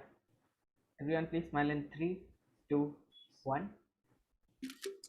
We'll do one more in 3, 2, 1. Thank you. Thank you so much. Thank you so much, Mithil. Thank you so much, everyone. So with this, we are at the end of the 2-day National Web Conference organized by the Department of History of the KAT's VG Vaze College of Arts, Science and Commerce Autonomous on cricket in popular consumption, tales, champions, representations. However, before we wind up, before we call it stumps and end the match here, I would like to express my sincere gratitude to the principal, Dr. B.B. Sharma, members of the management, the college teaching and non-teaching staff for their support. I extend my gratitude to all the speakers who shared their expertise with us throughout the 2 days. You are honored to have Mr. Ashutosh Gowarikar and Mr. Vaseem Zafar share their valuable insights on cricket during our inaugural sessions. I also thank Mr. Prasanna Sant to continuously guide and help us in arranging this conference. This cannot end without thanking the entire organizing team. So can I have Atharva switch on his camera, please? Atharva was very helpful in managing YouTube and also with the vote of thanks today. I think the bad light still continues at Atharva's end, but thank you so much, Atharva, for being a part of the team. Yes, there we go. That's Atharva Kadam. Thank you so much, Atharva. Can we have Tanvi? Atharva is a second-year student, and so is Tanvi Vaswani. Tanvi, thank you so much. You were brilliant in your vote of thanks and also helping us in arranging everything. Then we have the 2 TY students, Nidhi Khanna. Nidhi is here. Nidhi was instrumental yesterday in making sure that all the speakers get on time, communicating them because of their busy schedule. Nidhi was the one contacting them when and where is your number when it comes to speaking. So thank you so much, Nidhi. And one of the most important tasks of this webinar was to make sure that YouTube is managed well. And can I have our TY student, Mithil Panse? So switching on his camera, Mithil. Thank you so much. You were brilliant yesterday as my co-host. I always love my co-host, and you were brilliant yesterday. Always love the companies of co-hosts, and you managed YouTube very well. So this is the team. These are the 4 students who made sure that everything goes well. However, all this would not have been possible without the tireless work of Ms. Ashwathi Anil Kumar. She conceptualized and designed the brochures, the theme, the background, and not to forget, presented a fabulous paper. Fabulous paper that was. So Ashwati, thank you so much. Always brilliant to working with you. And it's the same experience that we have had here. Thank you so much, Ashwati. And then let me now intervene and thank the host and someone who was with us throughout this journey of this national webinar, Chaitanya Sant, for doing this so very professionally. And I think all of us should come and give him a very big round of applause. I would like everybody to come on scene one time, please, on your screen, so that we really, this is for Chaitanya. Oh, wow. Thank you so much, ma'am. Fabulous. Thank you. Thank you so much, ma'am. Thank you so much. On that note, I will have to say that last but not the least, one person has to be thanked, and that is the convener of the conference, the one who conceptualized this idea, planned it, and most importantly, even executed it. And that is Professor Dr. Preeta Nilesh. You have always been an inspiration, and you continue to be one. Thank you so very much for always inspiring us. Thank you so much. Thank you, everyone. Thank you, everyone. Thank you, sir, for being there from the start to the end. And thank you, Vidyadhar, for being with us in this journey. And wonderful. Thank you very, very much. Yes, heartfelt gratitudes to everyone. And I hope all of you have had fruitful 2 days when it comes to learning something or just being entertained by us and with our speakers. On that note, it's time to sign off. Make sure that you fill the feedback forms and let us know your opinions about this effort that we took about the game that we love so much. Thank you so much. Do take care of yourselves. Goodbye.